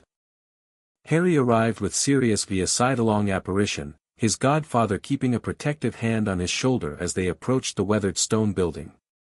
"He's nervous," Sirius warned quietly. "Feels guilty about not checking on you all these years, angry at Dumbledore for the lies, unsure where he fits in all this. Tread carefully, pup." Harry nodded. "I understand." The man who opened the door looked older than his 30-something years, with premature gray streaking his light brown hair and deep lines etched around his amber eyes. Those eyes widened as they fell on Harry, recognition and emotion flashing across his face. "Harry," he breathed, voice rough. "You look so much like James," but with Lily's eyes, Harry finished with a small smile. "So I've been told." Remus looked startled, then chagrined. "I suppose that gets repetitive. Please, come in." The cottage's interior was modest but comfortable, with well-worn furniture and bookshelves lining every available wall. Remus led them to a sitting area where tea had been prepared, his movements betraying a nervous energy. "I hardly know where to begin," he said after they were seated. "There's so much I should explain, apologize for. Perhaps start with why you never visited me at the Dessleys," Harry suggested, his tone neutral rather than accusatory. "Even if Dumbledore discouraged it, surely my parents' wishes held some weight." Remus flinched slightly. "Your parents?" he began, then stopped, collecting himself. "They named Sirius your guardian in their will, with me listed as an alternate if necessary. But after he was taken to Azkaban, Dumbledore convinced me that your placement with blood relatives was the only way to ensure your safety. He cited ancient protective magic that required family connection. And you accepted this without verification?" Harry pressed. "I did," Remus admitted, shoulders slumping. "For which I have no excuse except that it was a dark time. I was grieving, isolated by my condition, and Dumbledore had been my benefactor since childhood. He gave me the opportunity to attend Hogwarts when others would have denied me education entirely." Sirius made a noise of frustration. "He cultivated your gratitude and dependency deliberately, Moony. Just as he did with Harry's placement, creating a situation where you'd feel indebted and unlikely to question his decisions." Remus nodded slowly. "I see that now. When Sirius told me about your treatment at the Dessleys, about the payments from your own vault to keep you there." He closed his eyes briefly. "I wanted to deny it, to believe there was some explanation. But then the news broke publicly, and Dumbledore's response was telling." "How so?" Harry asked, genuinely curious. "He didn't deny authorizing the payments," Remus explained. "Instead, he justified them as necessary support for your special circumstances. When pressed about welfare checks, he claimed the arrangement was too sensitive for standard ministry oversight." Remus's expression hardened. It was the same tone, the same phrasing he used whenever the Order questioned his more questionable decisions during the war: trust without verification, faith without evidence. Harry studied the man carefully, seeing both the guilt that weighed on him and the anger that had begun to replace his lifelong trust in Dumbledore. "I don't blame you for following Dumbledore's direction initially," he said finally. "You had no reason to doubt him then. But now you do, and your choices moving forward matter more than past mistakes." Relief flooded Remus's face. "Thank you for that. More than I deserve, perhaps." He straightened, his expression becoming more focused. "Sirius has shared some of what you've been doing, the political maneuvering, the financial strategy, the search for certain objects. I want to help, if you'll have me." Harry glanced at Sirius, who gave a slight nod. "There's something specific you could assist with, actually. Your expertise in defense against the dark arts and obscure magic would be valuable in our efforts to understand and destroy Voldemort's Horcruxes." Remus paled slightly. "Horcruxes? Plural. James and Lily died to stop a monster who had fragmented his soul multiple times." "At least 6 fragments," Harry confirmed grimly. "One was in my scar, removed by the goblins 2 years ago. We've identified most of the others and are developing plans to retrieve and destroy them." "Without Dumbledore's knowledge," Remus guessed. "Exactly," Sirius confirmed. "We have reason to believe he's known about the Horcruxes for years but has done nothing to eliminate them. Possibly because a potential Voldemort return serves his purposes, maintaining his position as the essential leader of the light." Remus shook his head, looking troubled. "It's hard to reconcile the Dumbledore I thought I knew with these actions. Yet the evidence is compelling." He turned to Harry. "What specifically do you need from me?" "Research, initially," Harry replied.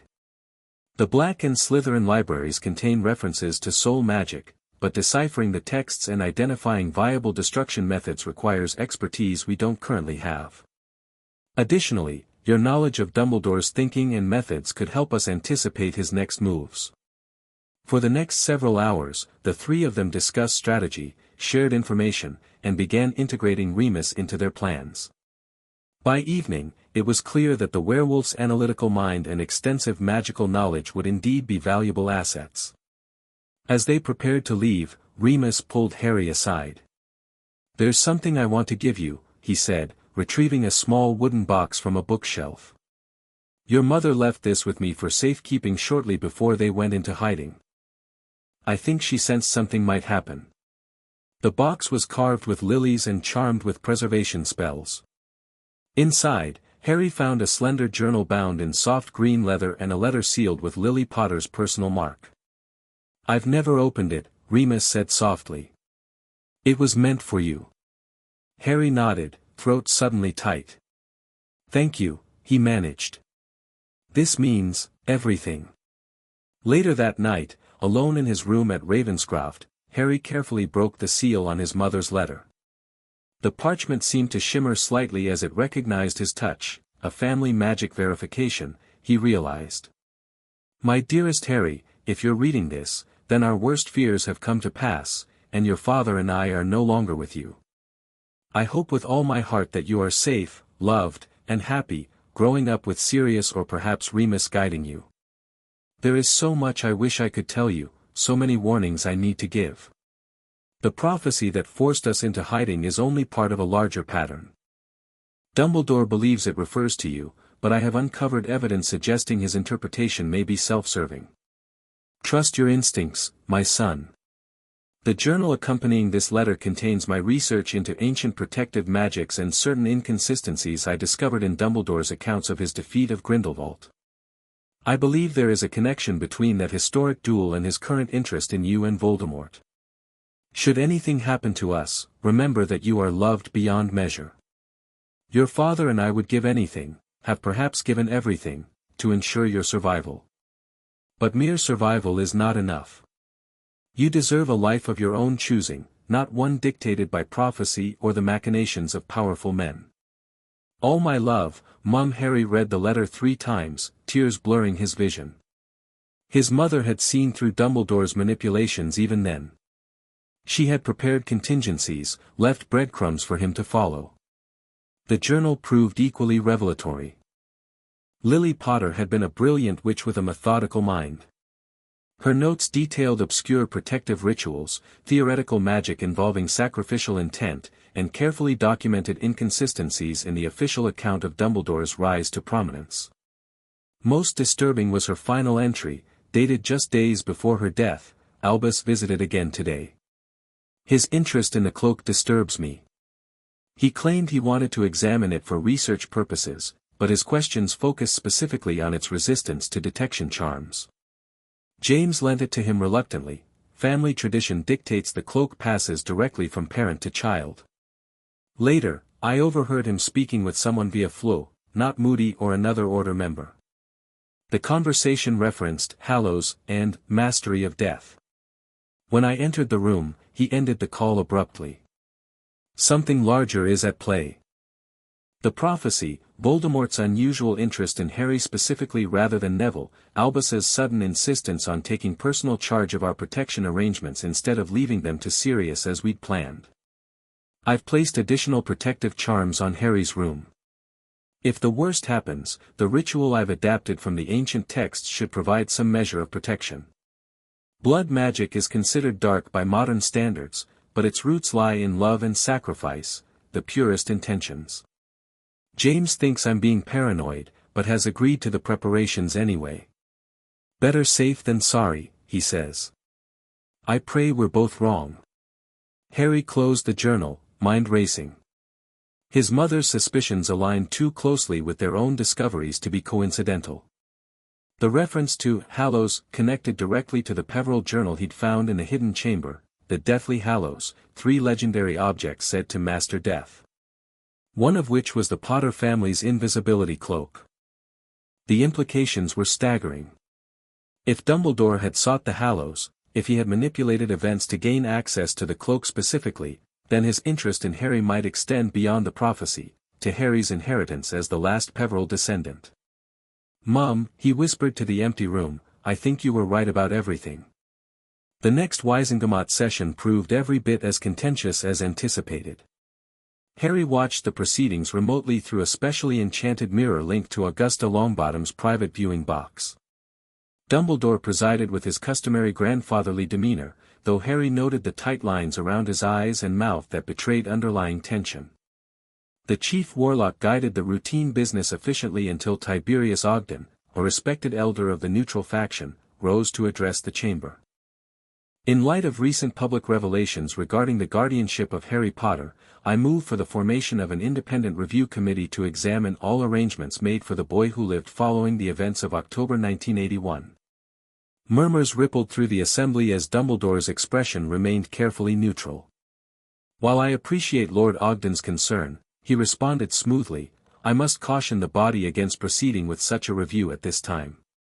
The protective measures established for young Harry's safety involve complex magic that could be compromised by public scrutiny. Augusta Longbottom rose next, her formidable presence commanding immediate attention. With respect, Chief Warlock, that argument might carry more weight had proper oversight been maintained from the beginning. The fact remains that neither the Department of Magical Children's Welfare nor the DMLE has any record of inspections or welfare checks at Mr. Potter's residence for the past 6 years. Circumstances necessitated unusual discretion, Dumbledore began. Circumstances, Augusta interrupted sharply, do not supersede magical law, regardless of who implements the arrangements. I second Lord Ogden's motion and further propose that Madame Bones lead the investigation, given the apparent financial improprieties involved. Amelia Bones, the stern head of the DMLE, nodded in acknowledgement. My department has already begun reviewing the records made available to us, though we have encountered resistance regarding certain documentation. All eyes turned to Dumbledore, who sighed with practiced regret. Some matters must remain confidential for security reasons. The defeat of Voldemort, a collective shudder ran through the chamber at the name, created unique magical circumstances that affect young Harry's protection. Yet these unique circumstances somehow required regular payments to his Muggle relatives from his own inheritance. Came a new voice, Cyrus Greengrass, speaking for the first time. Payments authorized by you personally, Chief Warlock, without the oversight of the Potter account manager or the Ministry's Orphan Welfare Division. The Deslley family took on significant risk and burden, Dumbledore started. Did they? Augusta interjected. According to Arabella Figg's statement, the boy was treated as a servant, denied adequate food and clothing, and housed in a cupboard beneath the stairs. For this care, they received 500 galleons monthly, more than most wizarding families' entire income. The debate escalated from there, with faction lines clearly drawn. Dumbledore's supporters argued for discretion and trust in his judgment, while an increasingly vocal opposition demanded transparency and accountability. In his manner study, Harry watched with satisfaction as the carefully planted seeds of doubt bloomed into full-fledged questioning of Dumbledore's authority. The motion for an independent committee eventually passed by a narrow margin, 28 votes to 24, a stunning defeat for the chief warlock who rarely lost Wisengamot votes. The first domino falls, Sirius commented from his position beside Harry. He'll try to control the committee's composition and limit its scope, of course. Naturally, Harry agreed. But even the necessity of those maneuvers damages his standing. Each time he obstructs legitimate inquiry, he reinforces the perception that he has something to hide. The investigation proceeded along predictable lines over the following weeks. Dumbledore successfully limited the committee's access to certain records, citing national security and magical protection protocols. However, the financial trail proved impossible to obscure completely. The payments to the Dursleys were thoroughly documented, as were several unauthorized withdrawals from the Potter vaults for what Dumbledore had categorized as management of the Potter legacy. Meanwhile, Harry's team continued their work on multiple fronts. Remus established himself in a cottage on the Ravenscroft grounds, where he worked tirelessly through the Black and Slytherin texts on soul magic. Sirius pursued the Horcrux hunt, successfully pressuring Narcissa Malfoy into surrendering Riddle's diary through a formal Black family audit. Most significantly, Lily Potter's journal had opened new avenues of investigation. Her notes on Dumbledore's unusual interest in the Peveril cloak connected with the ancient texts describing the Deathly Hallows, suggesting a potential motivation beyond the prophecy for the headmaster's fixation on Harry. If the Hallows truly exist, Remus explained during a strategy meeting in late summer, and if Dumbledore believes uniting them confers mastery over death, it would explain much about his behavior. The Elder Wand has long been associated with Dumbledore following his defeat of Grindelwald. If he obtained the Potter cloak as well, he'd only need the Resurrection Stone to complete the set, Sirius finished grimly. And as the last living descendant of the Peveril line, Harry would be the natural inheritor of all three. Which might explain why he was so insistent on controlling my upbringing, Harry added. Not just because of the prophecy, but to ensure I wouldn't claim my full inheritance until he deemed appropriate, if ever. This theory gained further credence when Ragnarok's researchers discovered references to a Peveril ring among the Gaunt family heirlooms, the same family line that had produced Voldemort's maternal ancestors. The Gaunt ring and the Slytherin locket were the family's most prized possessions, Andromeda explained, reviewing the genealogical research. If the ring is indeed the Resurrection Stone, and Voldemort used it for a Horcrux without knowing its true significance, then destroying it would eliminate both a soul anchor and a hallow, Harry concluded. No wonder Dumbledore has delayed pursuing the Horcruxes. He's probably searching for a way to destroy the soul fragment while preserving the stone. By September, their coalition had made significant progress. 2 Horcruxes, the diary and the locket, had been secured and contained in specially warded chambers at Ravenscroft while they finalized destruction protocols.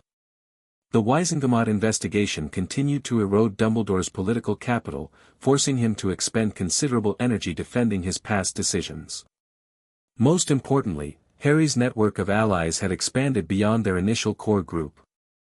The Longbottoms and Greengrasses had been joined by the Bones family, following Susan Bones's introduction to Harry through Neville, the Davis family, business partners with the Greengrasses, and even the enigmatic Lovegoods, whose daughter Luna had formed an immediate and inexplicable connection with Harry during a chance meeting at the Longbottom estate.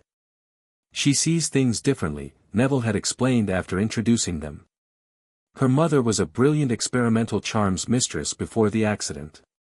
Luna inherited her intuition for magic that exists beyond conventional understanding. Whatever the source of her insights, Luna proved uncannily perceptive about their challenges. It was she who first suggested that Hogwarts itself might contain a Horcrux. The castle has been calling for help for years, the blonde girl had said dreamily during one of their strategy sessions. It's why the staircases move so restlessly and the room changes its shape. Something hidden, something wrong, something that doesn't belong. Given the significance of Hogwarts in Voldemort's life, the theory merited investigation. The challenge, of course, was gaining access to the castle without alerting Dumbledore. An unexpected opportunity presented itself through Augusta Longbottom's position on the Board of Governors. The annual inspection tour is scheduled for October, she informed them. Traditionally, board members may bring family members who are prospective students. As Neville's cousin, Harry Potter Black could accompany me without raising suspicion. The plan was audacious but feasible. With careful glamours to alter his appearance slightly and magical dampening to conceal his signature from Dumbledore's instruments, Harry could potentially enter Hogwarts long enough to sense the Horcrux's location. Your connection to the other soul fragments might allow you to detect it, Remus theorized. The ritual that removed the Scar Horcrux didn't sever all metaphysical connections, it just prevented the fragment from influencing you directly. It's worth attempting, Harry decided. If we can locate all the Horcruxes before Dumbledore realizes we're hunting them, we gain a significant advantage. As preparations for the Hogwarts visit proceeded, Harry received unexpected news from Gringotts. Ragnarok requested an urgent meeting, indicating only that it concerned a matter of unusual magical significance. Harry arrived at the bank via secure transport the following morning to find the director in conference with a goblin Harry didn't recognize, older than Ragnarok, wearing elaborate ceremonial armor despite his advanced age. Heir Potter Black Slytherin, Ragnarok greeted him formally. May I present Grimclaw, keeper of ancient knowledge and guardian of the Goblin Historical Repository. Harry bowed respectfully. I am honored by your presence, Keeper Grimclaw. May your gold flow and your enemies tremble. The ancient goblin's eyes widened slightly at the traditional greeting. The young heir knows our ways. Unusual in a wizard so young. Heir Potter values knowledge from all magical traditions, Ragnarok replied.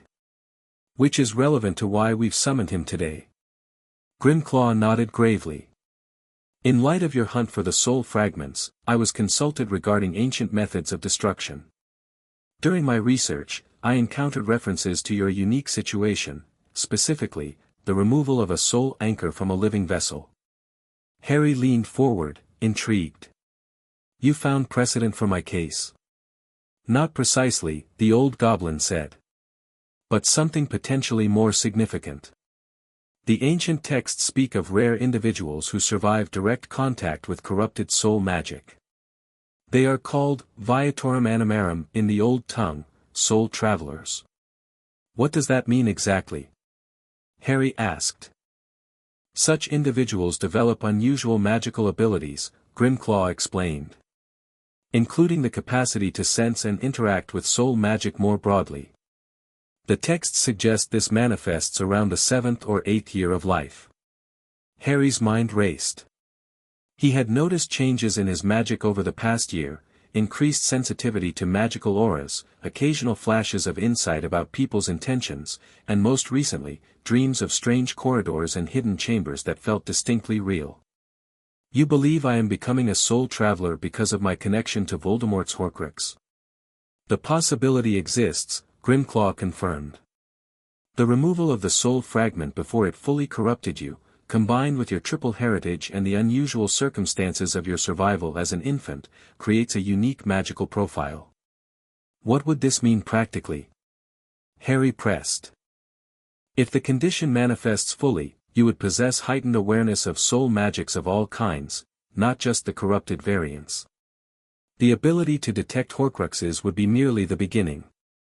Eventually, you might develop the capacity to perceive magical bindings, oaths, even the residue of powerful emotional magic. The implications were staggering. Such abilities would transform their Horcrux hunt and potentially provide insight into Dumbledore's machinations that no conventional magic could offer. Is there a way to confirm whether this is developing in me? Ragnarok and Grimclaw exchanged glances. There is a ritual, the director said carefully. Ancient, complex, and not without risk. It would either awaken the latent ability fully or confirm its absence. What kind of risk? Harry asked, though he suspected he already knew the answer. The ritual involves temporarily separating aspects of your consciousness from your physical form, Grimclaw explained. For most wizards, this would be dangerous, potentially fatal. But for a true Viatorum Animarum, it would be the final catalyst for abilities already forming naturally. If I'm not truly developing these abilities, then the ritual could damage your magical core or worse, Ragnarok finished bluntly.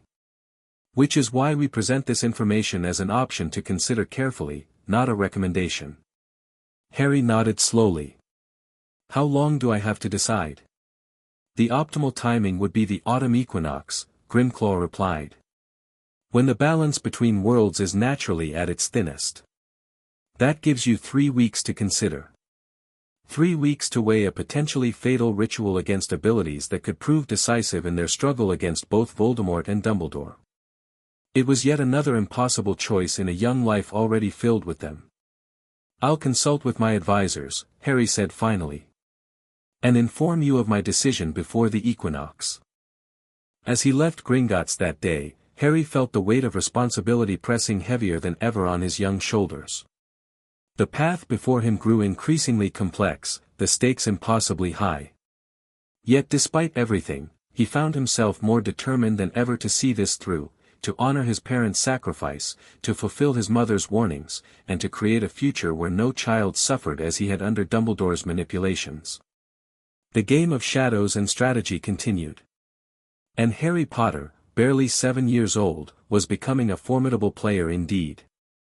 Chapter 3, the hidden player autumn wind swept across Ravenscroft's grounds, scattering golden leaves across the ancient stone terrace where Harry Potter stood with his eyes closed, feeling the currents of magic flowing around him. At 9 years old, he cut a striking figure, still small for his age, but with a presence that belied his youth. The ritual scars on his palms, remnants of the Soul Traveler ceremony performed on the equinox 2 years earlier, gleamed faintly in the morning light. Focus on the boundary between seen and unseen, Remus instructed from beside him. Don't try to force it. Harry breathed deeply, allowing his awareness to expand beyond physical sensation. Colors and textures of magic became visible behind his closed eyelids, the silvery threads of Ravenscroft's ancient wards, the warm golden glow of Remus's presence, and the darker, complex knot of the contained Horcruxes in the specially warded chamber below the manor. 3 visitors approaching from the south in trance, Harry said without opening his eyes. Sirius, accompanied by 2 unfamiliar signatures.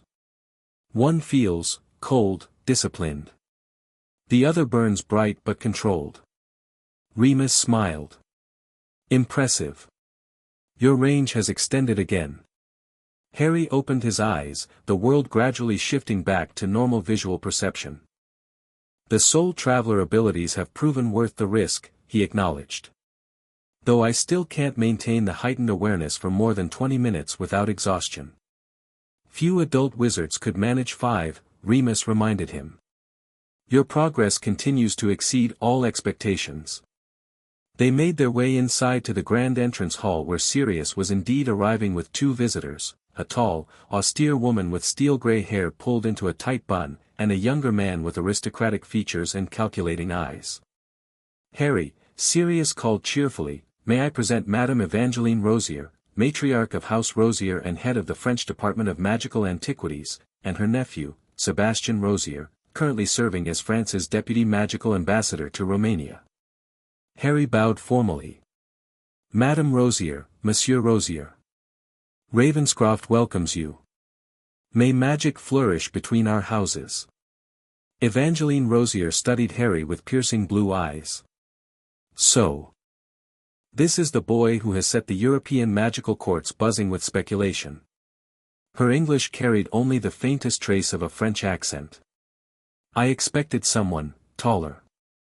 Sebastian Rosier chuckled. Aunt Evangeline prizes directness above diplomacy, I'm afraid. A trait that has served her well in academic circles, less so in political ones.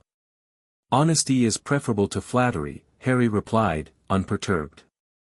I understand you brought information regarding the artifact we discussed. Indeed, Madame Rosier confirmed, her expression growing serious. Though I suggest we move to more secure surroundings before proceeding. Harry led the group to Ravenscroft's warded conference room, now expanded to accommodate his growing network of allies. A massive oak table dominated the space, surrounded by comfortable chairs and lined with magical maps and tracking systems that monitored the activities of key players in their ongoing shadow war. Once seated, Madame Rosier withdrew a slim leather portfolio from her robes. The records from Grindelwald's final fortress, as promised. Classified by the ICW since 1945, but accessible to certain department heads within the French ministry. She spread several documents across the table, photographs of an imposing mountain fortress, architectural diagrams, and most significantly, detailed accounts of the legendary duel between Albus Dumbledore and Gellert Grindelwald. The official history states that Dumbledore defeated Grindelwald in a contest of magical skill, claiming the Elder Wand as victor, Sebastian explained, pointing to a particular document. But the suppressed reports tell a different story. According to 3 independent witnesses, Grindelwald's own guards who survived the assault, Dumbledore did not arrive alone that day. Harry leaned forward, eyes fixed on the testimony. He had help. Not just any help, Madame Rosier said grimly. Nicholas Flamel accompanied him, carrying an object described as a stone vessel containing liquid fire, that neutralized Grindelwald's defensive wards. Moreover, Dumbledore knew the fortress's layout in remarkable detail. Almost as if he'd been there before, Sirius added, exchanging a meaningful glance with Harry. Precisely, Sebastian nodded. which aligns with the private correspondence between Grindelwald and Dumbledore recovered from a hidden compartment in the fortress after the war, correspondence the ICW promptly sealed from public view. Remus paled slightly. Are you suggesting Dumbledore and Grindelwald were intimately acquainted? Yes. Madame Rosier's tone was matter-of-fact. The letters span a period from 1898 to 1900, detailing shared ambitions for reshaping the magical world, for the greater good, a phrase that should sound familiar. Harry absorbed this information, connecting it with pieces they'd already assembled. His mother's journal had hinted at inconsistencies in Dumbledore's rise to prominence. Now they had concrete evidence of a hidden past that contradicted the Chief Warlock's carefully constructed public image. And the wand, he asked. Was it truly the Elder Wand, one of the Deathly Hallows? Madame Rosier's eyes narrowed. You know of the Hallows? My family's connection to the Peverills made it unavoidable, Harry replied carefully. We've confirmed the invisibility cloak is genuine, and we have reason to believe Voldemort unknowingly converted the resurrection stone into a Horcrux. The French witch nodded slowly. Then you understand what's truly at stake. Yes, all evidence suggests Grindelwald possessed the Elder Wand and Dumbledore claimed it that day. Flamel's journals, to which I have limited access, mention Albus's growing obsession with uniting the brothers' gifts in the years following Grindelwald's defeat. 3 Hallows, 3 owners, now potentially converging on a single wizard, Sebastian summarized. A wizard who has demonstrated remarkable longevity and a persistent belief that his judgment should supersede all others. Master of Death, Harry murmured. That's what he seeks. Which explains his interest in controlling your upbringing, Sirius concluded. As the last Peveril descendant, you're the rightful inheritor of at least 2 Hallows. He couldn't risk you claiming them before he'd secured his own position. The implications hung heavy in the air. Dumbledore's machinations extended far beyond manipulating a prophecy or controlling the boy who lived. His ambitions reached toward nothing less than mastery over death itself, an objective that made his willingness to sacrifice Harry's well-being and happiness seem almost trivial by comparison. This information changes our strategic approach, Harry said finally. We've been dismantling Dumbledore's political and financial infrastructure, but his ultimate goal transcends conventional power structures. Indeed, Madame Rosier agreed. And now you understand why the French magical government has taken interest in your situation. Dumbledore's influence has extended across European magical politics for decades. If he achieves what he seeks, no single nation could stand against him, Sebastian finished. Not even France or Bulgaria, with our more progressive approaches to magical disciplines. Which brings us to the second purpose of our visit, Madame Rosier continued. The Bulgarian Minister for Magic, Andrei Krastev, has extended an invitation for you to visit Sofia this winter. Officially, to tour their historical archives as an educational opportunity for a promising young scholar. Unofficially, to discuss potential alliance against common concerns. Harry glanced at Sirius, who nodded almost imperceptibly. Please convey my appreciation to Minister Krastev. I would be honored to accept his invitation, provided appropriate security arrangements can be established. Of course, Sebastian assured him. Bulgaria's warding traditions are among the strongest in Europe. The minister's winter residence is considered unplottable even by ICW standards. The discussion continued through lunch, covering intelligence from various European magical communities and refining their understanding of Dumbledore's international connections. By mid-afternoon, concrete plans had been established for Harry's visit to Bulgaria and ongoing information exchange with the French magical government. As their visitors prepared to depart, Madame Rosier took Harry aside for a private word. You are not what I expected, Monsieur Potter, she said quietly. France remembers the last time a British wizard sought to extend his influence across magical Europe. We were prepared to find another would-be leader using Dumbledore as convenient opposition. Instead, we found a child with old eyes who seeks knowledge before power. Knowledge is power, Harry replied. But only when applied with wisdom. She smiled slightly. Indeed. My government will be watching your progress with great interest. She pressed a small, ornate key into his hand. This opens a vault in the Parisian branch of Gringotts. Inside, you'll find research materials regarding certain soul magics too dangerous to be included in our official report. Use them carefully. After the Rosiers departed, Harry joined Sirius and Remus in the library to review what they'd learned. Bulgaria's interest makes strategic sense, Sirius observed, pacing between bookshelves.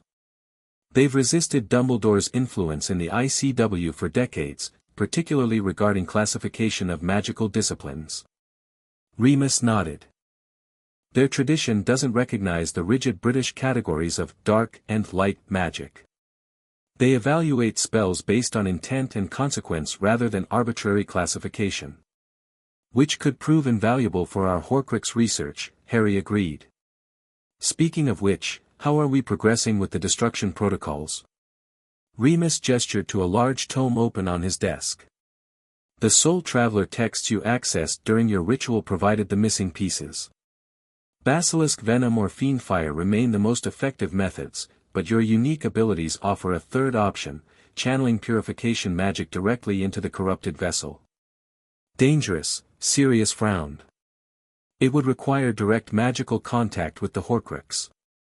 But potentially more controlled than Fiend Fire and more accessible than Basilisk Venom, Harry pointed out. We should prepare for all three approaches. Their strategy session was interrupted by the arrival of Neville and Daphne, who had become regular visitors to Ravenscroft and key members of what the adults had begun calling Harry's inner circle.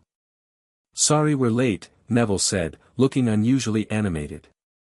Gran just returned from the emergency Wisengamot session with fascinating news. Dumbledore's latest educational reform proposal was defeated, Daphne elaborated, her blue eyes gleaming with satisfaction. 26 to 25, with 3 abstentions. His narrowest margin yet. The proposed curriculum changes would have eliminated traditional Yule celebrations at Hogwarts in favor of standardized winter festivities, Neville explained. It seems minor, but it represents another attempt to weaken connection to older magical traditions, Harry finished. Just as he's done with the progressive removal of certain magical theory texts from Hogwarts library over the past 30 years. Exactly, Daphne nodded. The vote itself isn't remarkable, but the coalition that defeated it is. Traditional allies like Augusta Longbottom were joined by moderates who normally support Dumbledore, including Amelia Bones and Tiberius Ogden. The balance of power is shifting, Sirius observed with satisfaction.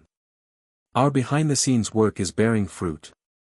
Indeed, the past 2 years had seen remarkable progress in their multifaceted campaign. Harry's financial strategy had systematically reduced Dumbledore's access to discretionary funds, forcing him to justify expenditures to increasingly skeptical board members. The Wisengamot investigation into Harry's placement with the Desleys had expanded into a broader review of Dumbledore's administrative decisions, uncovering patterns of unilateral action without proper oversight. Most significantly, the network of families allied with Harry had grown beyond their initial core group. The Longbottoms and Greengrasses had been joined by the Bones, Davis, and Lovegood families, creating a formidable voting bloc that increasingly challenged Dumbledore's previously unquestioned authority. There's more, Neville continued. Gran says Dumbledore was unusually agitated during the session. He actually lost his temper when Lord Selwyn questioned his reasoning, something she's never seen in 30 years on the Wisengamot. The pressure is getting to him, Remus noted. As his carefully constructed systems fail one by one, his legendary composure is cracking. Speaking of pressure, Daphne said, glancing at Harry, have you made a decision about the winter solstice ritual? Father needs to know whether to include you in our family's preparations. Harry hesitated. The Greengrass family had invited him to participate in their traditional solstice celebration, a significant gesture that went beyond political alliance to suggest potential future marriage considerations. At 13, Daphne was already being approached with preliminary contract offers from prominent families, a reality of pure-blood society that Harry had come to understand if not entirely embrace. I'd be honored to join your family's celebration, he decided. Though I'll need to balance it with the Bulgaria visit. Daphne's smile was small but genuine. Father will be pleased. Mother has already begun adjusting the ritual circle to accommodate your unique magical signature. The subtle reference to his soul traveler abilities wasn't lost on Harry. The Greengrasses were among the few families aware of his enhanced magical perception, a secret kept from even some of their allies for security reasons. As the afternoon progressed into evening, the group moved to the dining room for dinner. The conversation shifted to lighter topics: Neville's latest breakthrough with a rare magical plant hybrid, Daphne's mastery of a complex transfiguration theory, and Sirius's humorous account of his latest misdirection of Dumbledore's information network. Watching his friends, Harry felt a momentary pang of gratitude mixed with sadness.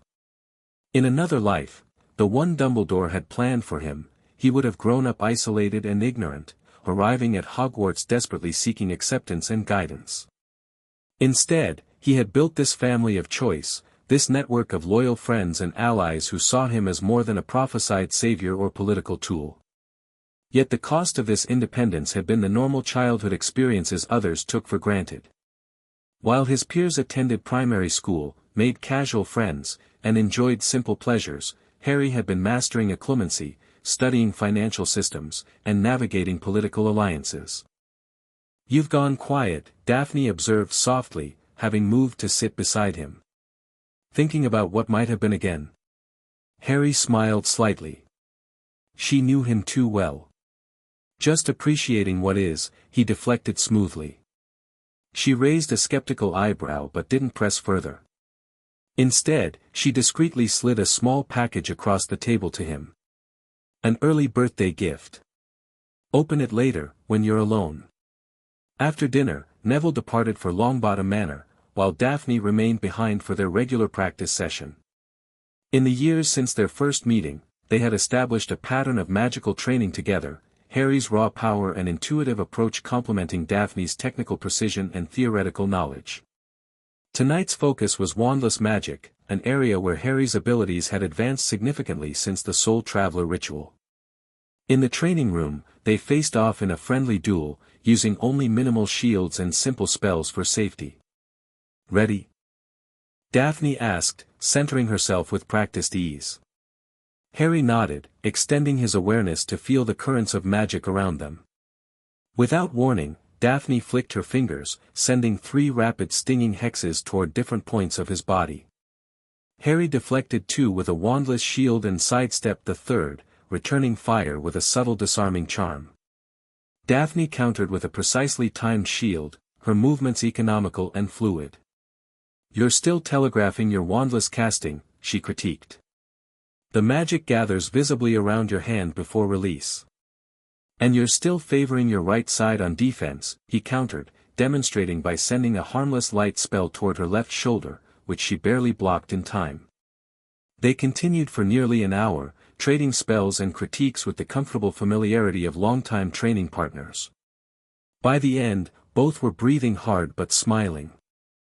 "You've improved significantly since last month," Daphne acknowledged, accepting a towel from one of the house elves. The wandless levitation charm was particularly impressive. "Your shield variations are becoming nearly seamless," Harry returned the compliment. "Professor Winterbourne would be proud." As Daphne prepared to depart through the flue, she paused. "Don't forget about my gift," she reminded him. "And Harry? Remember that seeking balance isn't weakness. Even warriors need moments of peace."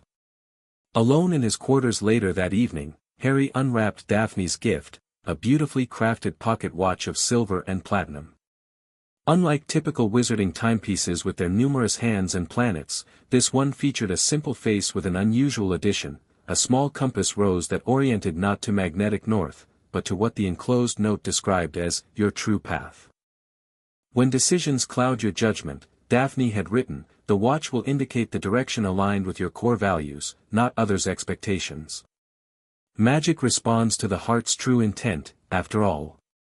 Harry smiled, appreciating both the thoughtfulness of the gift and its subtle message. Daphne had been gently encouraging him to balance his strategic focus with occasional moments of normal childhood, a perspective he valued even when he struggled to implement it. Placing the watch on his bedside table, he turned his attention to the evening's correspondence. Among the usual reports and updates was a sealed letter bearing the Lovegood family crest, an unusual sight, as Luna typically communicated through their enchanted journal. The letter contained a single sheet of parchment covered in Luna's distinctive handwriting, more focused than her typical dreamy communications. "Harry, the Raxperts have cleared enough for me to see what was hidden. The prophecy has 3 parts, not 1. Daddy's research into the Department of Mysteries confirms that prophecy orbs sometimes contain sequential visions that activate only when previous portions are fulfilled. The sphere in the Hall of Prophecy shows only the first segment, the one Dumbledore knows. But Mummy's notes from her time as an unspeakable mention a classification for multi-phase prophecies that require special handling. The missing pieces are important. The snake approaches the eagle's nest seeking knowledge, not destruction. The one with the power to defeat the Dark Lord is not the same as the one with the power to defeat darkness. Be careful around water this month. Grindylows are particularly active when Venus aligns with Neptune. Love, Luna. Harry read the letter twice, parsing Luna's unique communication style to extract the critical information. If she was correct, and her seemingly random insights had proven remarkably accurate in the past, then the prophecy that had shaped his life was incomplete. Dumbledore had based his manipulations on only the first segment, potentially misinterpreting its true meaning. More importantly, Luna was suggesting a way to access the full prophecy, directly from the Department of Mysteries. A dangerous proposition, but potentially worth the risk given its significance to their overall strategy. Harry made a note to discuss this development with Sirius and Remus in the morning. For now, he had one more task to complete before retiring, his nightly attempt to connect with the contained Horcruxes through his soul traveler abilities. Sitting cross-legged on the floor, he closed his eyes and extended his magical awareness toward the specially warded chamber below the manor where the diary and locket were stored. Each night for the past month, he had practiced sensing the nature of the soul fragments, preparing for the eventual destruction ritual. Tonight, something felt different. As his consciousness brushed against the Horcruxes, he detected a subtle resonance between them, a connection he hadn't perceived before. Focusing more intently, Harry followed this magical thread, allowing it to guide his awareness beyond Ravenscroft's boundaries. The sensation was disorienting, like being pulled through space while remaining physically still. Images flashed through his mind, a magnificent castle, Hogwarts, he realized, a decrepit shack surrounded by overgrown vegetation, an imposing marble bank, Gringotts, and finally, a vast chamber with rows upon rows of glowing orbs. The Department of Mysteries. Somehow, the connection between Horcruxes had led him there, to the Hall of Prophecy Luna had mentioned. Before he could explore further, a sharp pain lanced through his head, breaking the connection and snapping him back to full physical awareness. Harry gasped, pressing his palm against his forehead where his scar, faded but still visible, burned with a cold fire. This was new and troubling. The Horcruxes were communicating somehow, perhaps responding to his repeated probing. And they had led him directly to the prophecy. Was it coincidence that this occurred immediately after Luna's warning? Harry didn't believe in coincidences anymore. Making a swift decision, he activated the communication mirror linked to Sirius's. His godfather's face appeared almost immediately, concern evident in his expression. "Harry? It's late, is everything all right?" "We need to accelerate our timetable," Harry said without preamble. "The Horcruxes are active in ways we didn't anticipate, and I believe they're connected to the full prophecy Luna mentioned." Sirius's expression grew grave. "Explain." Harry quickly recounted both Luna's letter and his experience with the Horcruxes. By the time he finished, Sirius was fully alert, his earlier sleepiness replaced with focused intensity. "I'll contact Remus and be at Ravenscroft within the hour," he decided. "This changes our approach significantly." The next morning found an expanded war council gathered in Ravenscroft's strategy room. Beyond the usual core group, Harry, Sirius, Remus, Andromeda, and Ted Tonks, the meeting included Augusta Longbottom, Cyrus and Isabella Greengrass, Xenophilius Lovegood, and Luna.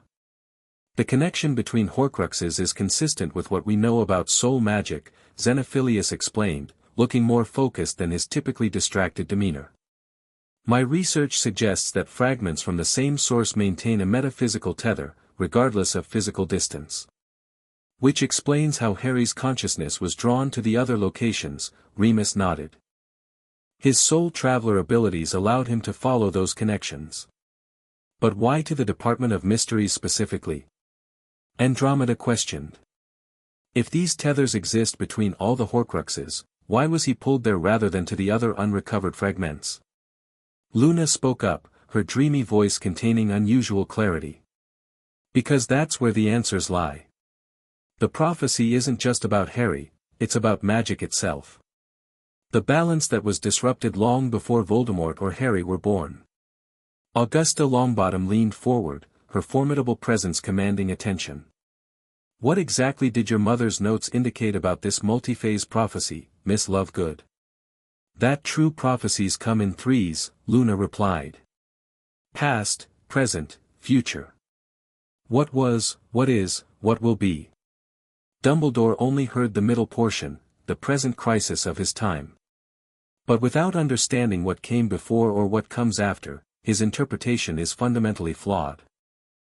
If this is true, Cyrus Greengrass said carefully, it represents a critical intelligence advantage. Dumbledore has based his entire strategy on an incomplete understanding. Assuming we can access the full prophecy, Sirius pointed out. The Department of Mysteries isn't exactly open to casual visitors, and only those named in a prophecy can remove it from the hall. Which means either Harry or Voldemort, Ted concluded grimly. Or someone else named in a complete version that we don't know about yet, Harry suggested. But regardless, we need to hear it. And soon, before the Horcruxes establish stronger connections. The discussion shifted to planning a covert operation to enter the Department of Mysteries. Augusta's position on the Wizengamot provided limited access to the Ministry but not to the department itself. Xenophilius had contacts among the Unspeakables but couldn't guarantee their discretion. The most promising avenue emerged from an unexpected source. Amelia Bones could authorize an educational tour, Sirius suggested.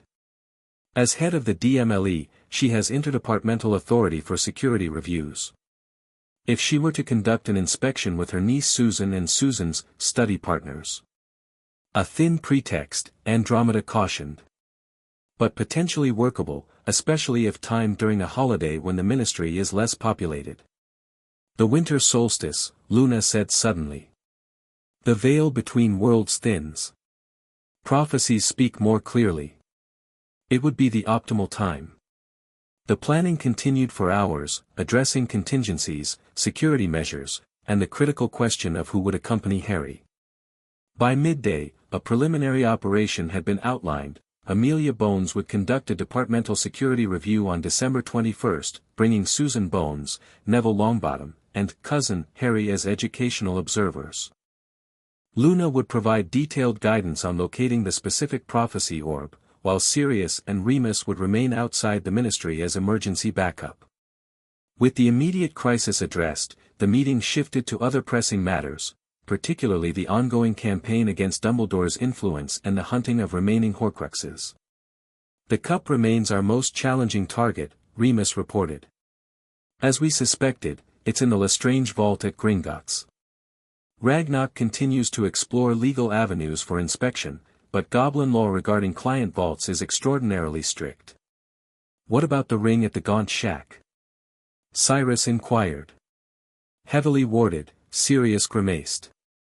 We've been monitoring the location for months, but the protections are formidable, likely Voldemort's work, not standard family wards. And potentially trapped with that compulsion curse I detected during our last magical scan, Harry added.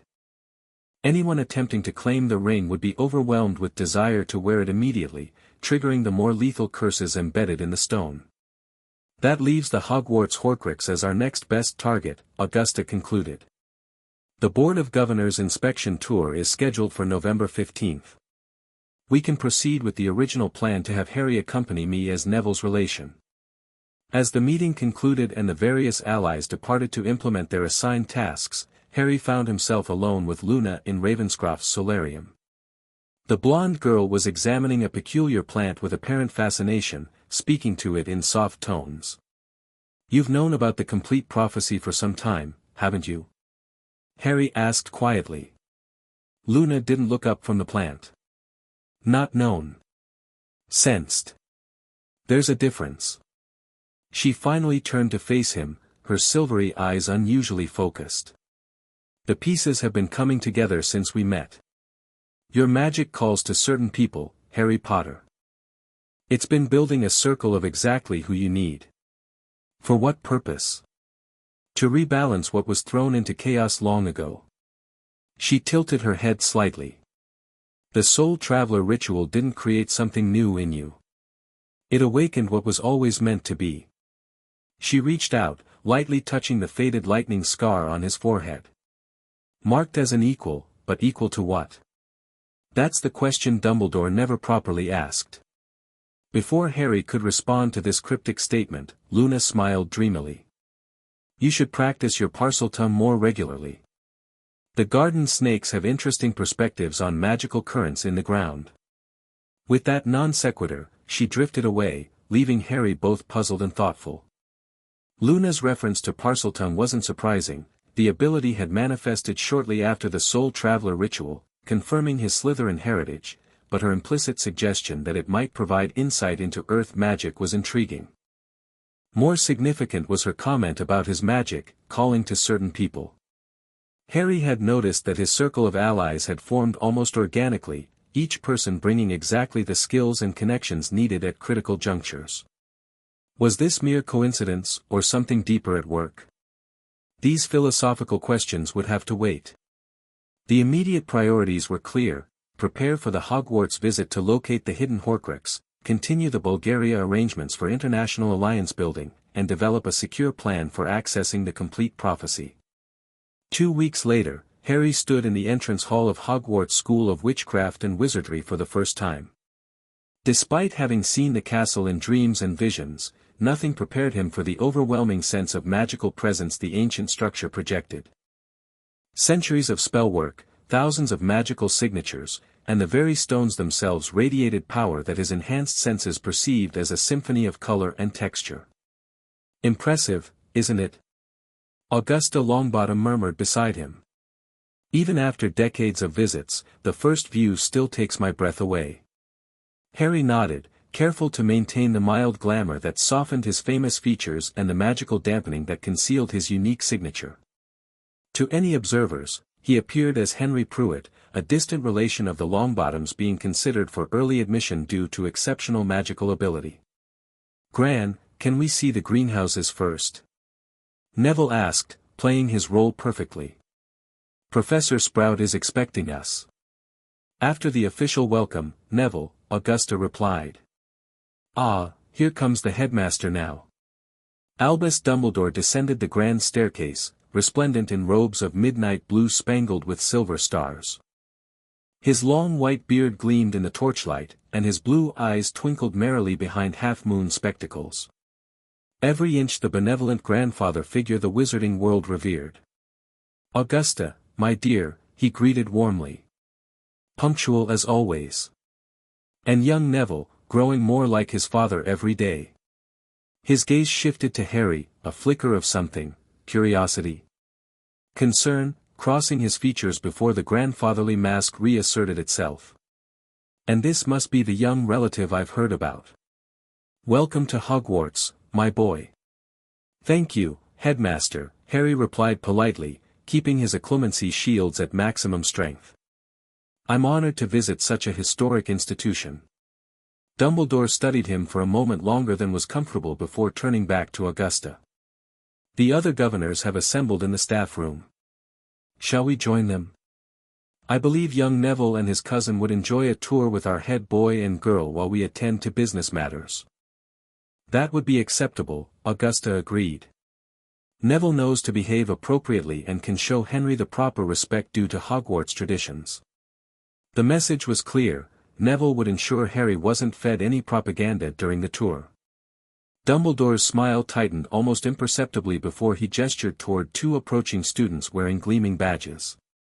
"Miss Clearwater, Mr. Weasley, please show young Mr. Longbottom and Mr. Pruitt around the castle while the board meeting proceeds. They are prospective students with particular interest in our academic facilities."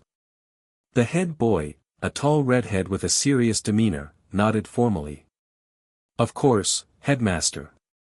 We're honored to showcase Hogwarts' finest attributes." As Augusta departed with Dumbledore and the other governors, Harry and Neville found themselves in the company of Percy Weasley and Penelope Clearwater, both seventh-year students radiating pride in their positions. "We typically begin tours in the Great Hall," Percy announced pompously. "Followed by classrooms, library, and perhaps a brief view of the grounds if time permits." "Actually," Neville interjected with uncharacteristic assertiveness, "my friend has a particular interest in historical artifacts. Hogwarts is renowned for its collection of founder relics, isn't it?" Percy looked somewhat taken aback by this deviation from his planned tour. "Well, yes, though many are not on public display. The Sword of Gryffindor appears only to worthy members of Gryffindor House in times of need, and Hufflepuff's cup has been missing for decades. Ravenclaw's diadem is lost to history, of course." "What about Slytherin artifacts?" Harry asked innocently. Surely the most ambitious founder would have left his mark on the school. Penelope Clearwater, who had remained quiet until now, spoke up. "There's the Chamber of Secrets, though that's more legend than fact. Most historically verified Slytherin artifacts are in private collections or museums. The school itself maintains only a few display pieces in the trophy room." The tour proceeded through the castle's main areas, with Percy providing detailed historical commentary that, while factually accurate, portrayed Hogwarts through a distinctly Dumbledore-approved lens. Harry listened with half an ear, his enhanced senses continuously scanning for the distinctive magical resonance of a Horcrux. It was in the seventh-floor corridor, as they passed a tapestry depicting Barnabas the Barmy attempting to teach trolls ballet, that Harry felt it, a subtle pulse of corrupt magic emanating not from any visible object, but from the seemingly blank wall opposite the tapestry. "What's in there?" he asked casually, gesturing toward the wall. Percy looked confused. "In where?" "That's just a wall." "I believe he's referring to the Room of Requirement," Penelope said with a small smile. "Though how you sensed it, I can't imagine. Most students spend years here without discovering it." "Room of Requirement?" Neville echoed, following Harry's lead. "A legendary hidden room that appears only when someone has real need of it," Penelope explained. "It transforms itself to suit the seeker's requirements. I stumbled upon it in fifth year while desperately seeking a quiet place to study during OWL preparation." Percy looked mildly affronted.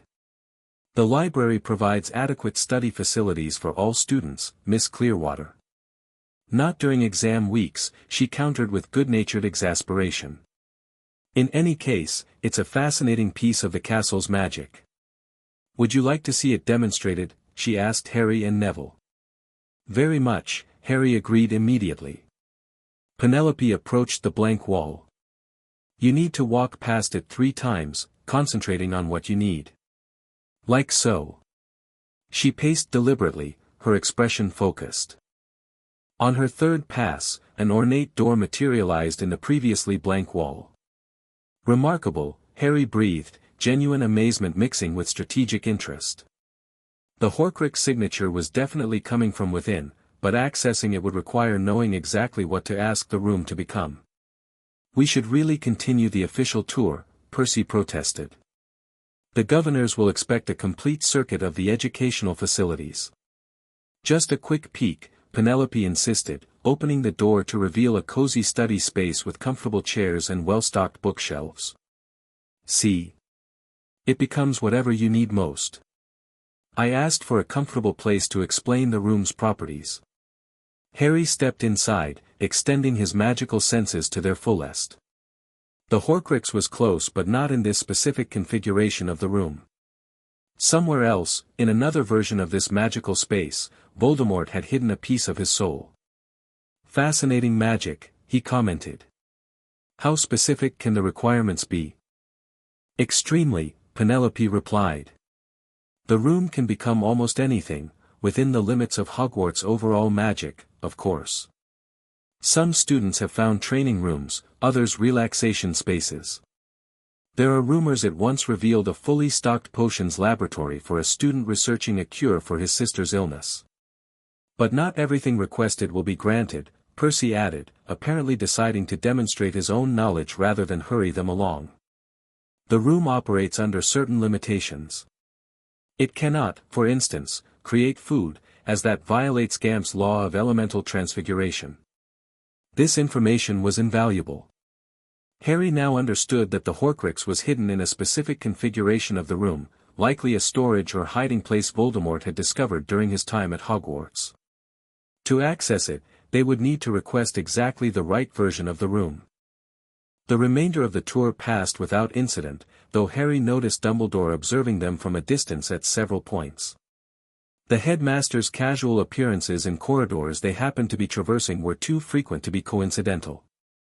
He's suspicious, Neville murmured during a moment when their guides were distracted explaining a particularly animated portrait. He's been watching you specifically. Expected, Harry replied quietly. Even with the glamour, I'm an unknown variable in his domain. Stay alert but not obviously concerned.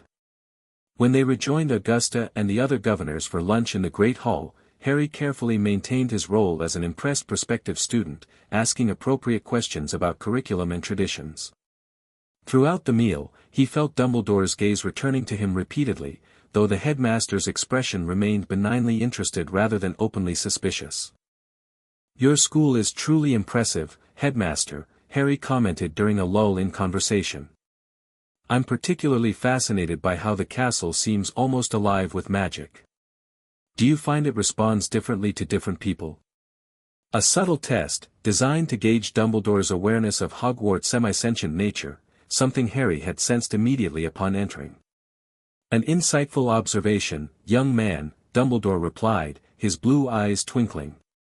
Hogwarts has indeed developed a certain personality over the centuries.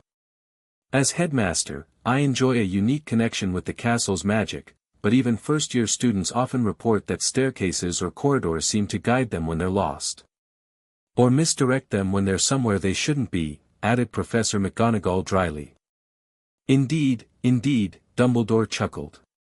The castle protects its secrets well.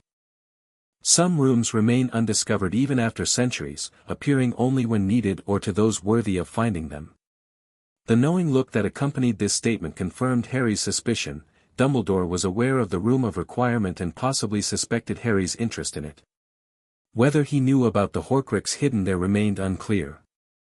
As the visit concluded and they prepared to depart, Dumbledore approached Harry directly while Augusta was engaged with other governors.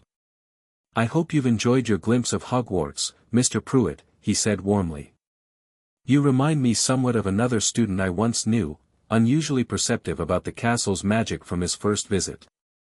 I'm flattered by the comparison, Headmaster, Harry replied carefully. May I ask who this student was? Perhaps a notable alumnus? Something flickered in Dumbledore's eyes, caution, perhaps, or calculation. Oh, merely a particularly gifted young man who once walked these halls. Not all talents find their best expression, unfortunately. He smiled benignly. I look forward to seeing you properly sorted in a few years, Mr. Pruitt. I sense you might surprise us all with where the hat places you. I imagine any house would have its advantages, Harry returned diplomatically. Quite so, quite so. Dumbledore's gaze intensified slightly. One last piece of advice, if I may. Magical talent is a gift, but choices define a wizard's true character. Choose your path carefully, young man. Not all who seek power understand its proper use.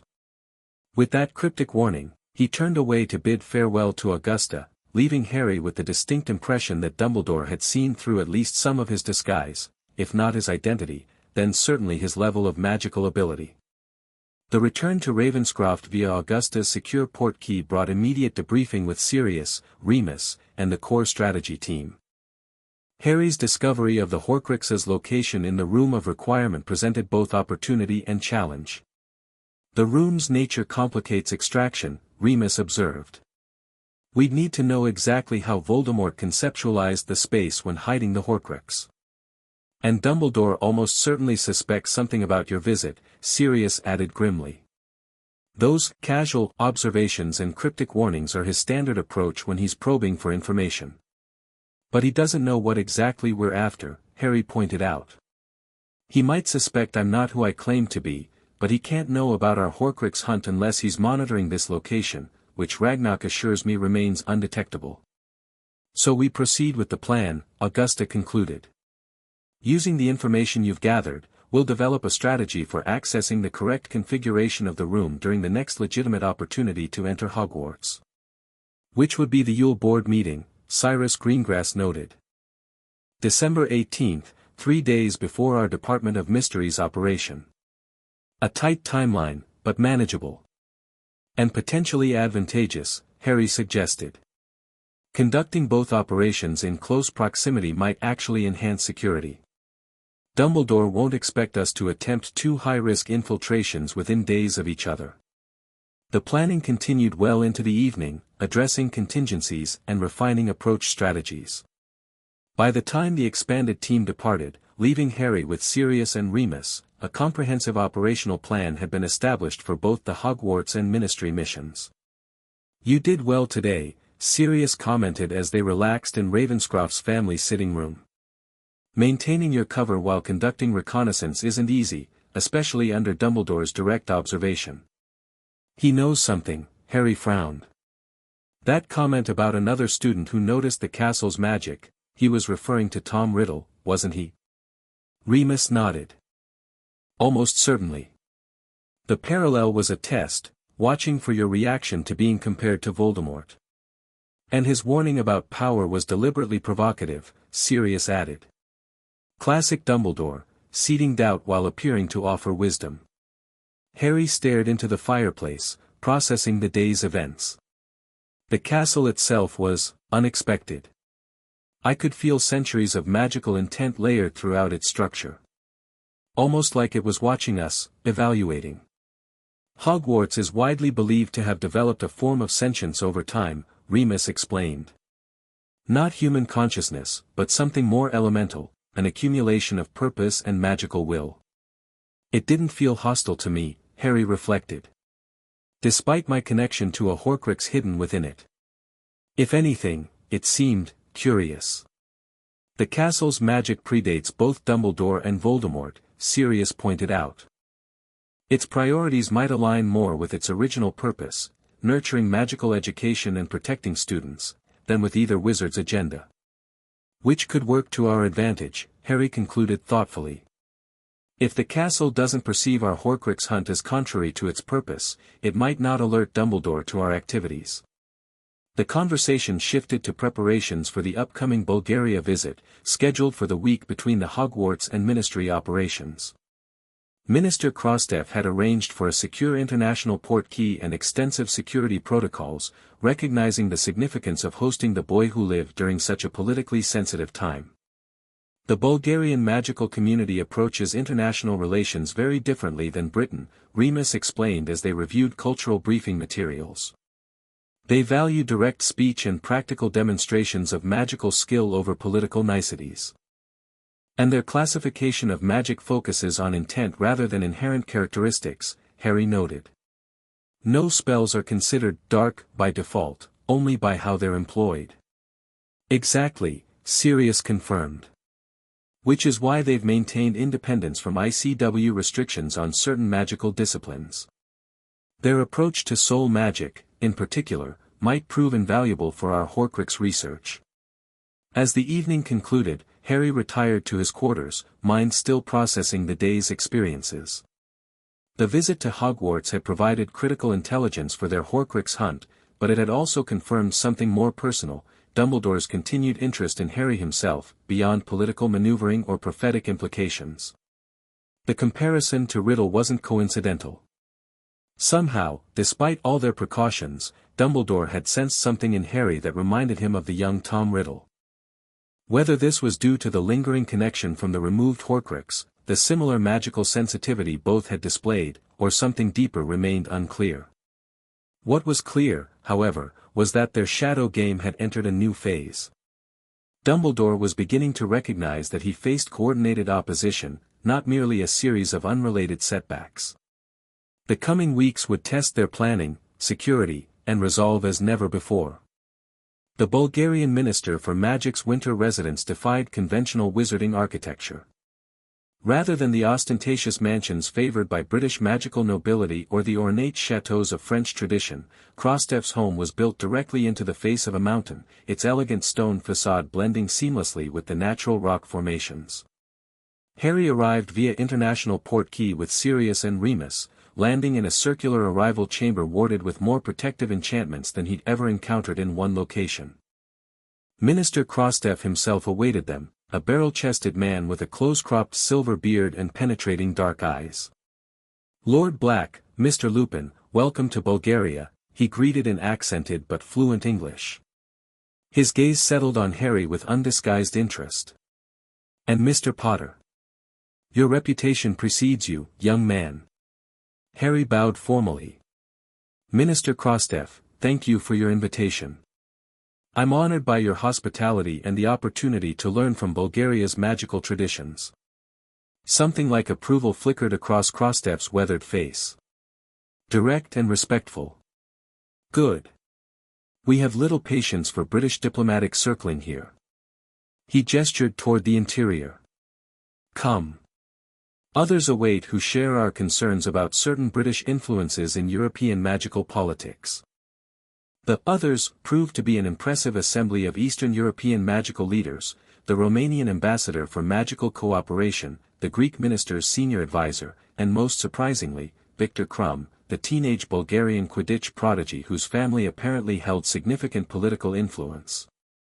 "Mr. Krum's father serves as our director of magical security," Krostev explained as they joined the gathering in a magnificent hall carved directly from the mountain stone. "Young Victor has shown similar aptitude for both athletics and diplomatic matters." The 17-year-old Krum nodded stiffly, his heavy brows and aquiline nose giving him a perpetually serious expression. "Potter," he acknowledged. "Your work against Dumbledore's influence is known even to those of us at Durmstrang. Our headmaster speaks highly of your strategic approach." "High praise indeed from Igor Karkaroff," Sirius murmured, raising an eyebrow. Krostev waved a hand dismissively.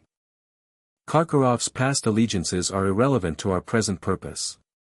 All here have reason to question Britain's magical leadership, some from experiences with Voldemort, others with Dumbledore. Both represented different faces of the same problematic philosophy. The belief that British magical tradition should dictate international magical policy, the Romanian ambassador elaborated. Whether through Voldemort's violent supremacy or Dumbledore's more subtle political maneuvering. "Precisely," Krostev nodded. "Which brings us to the purpose of this gathering. We have followed your campaign against Dumbledore's influence with interest, Mr. Potter.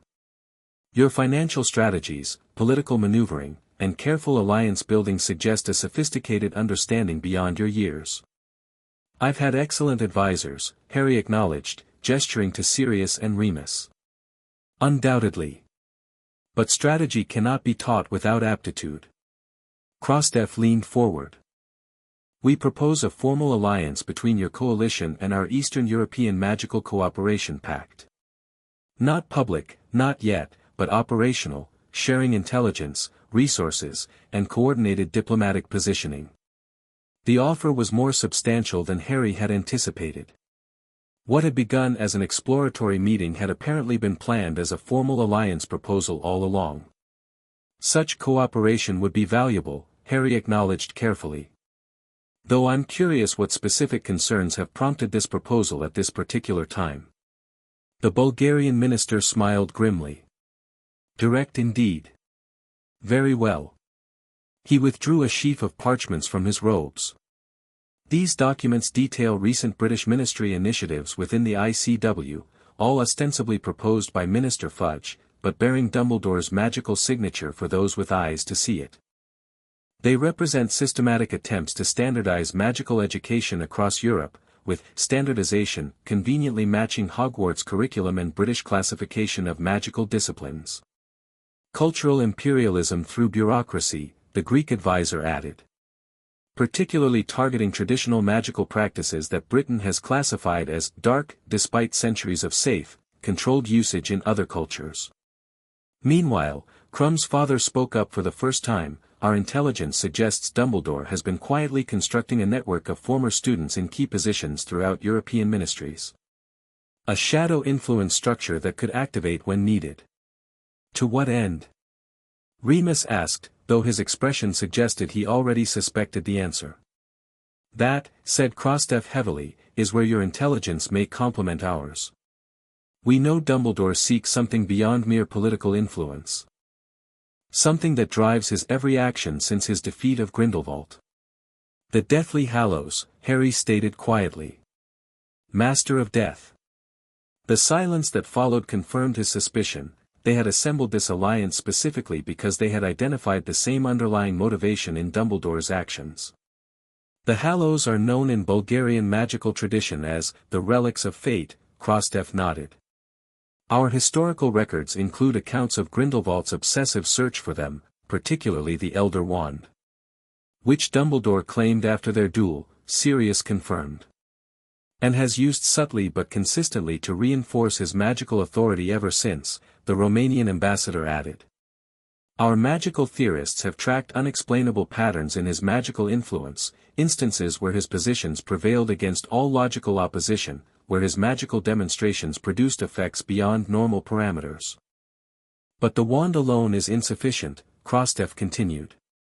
All three Hallows must be united by one master to achieve their full potential.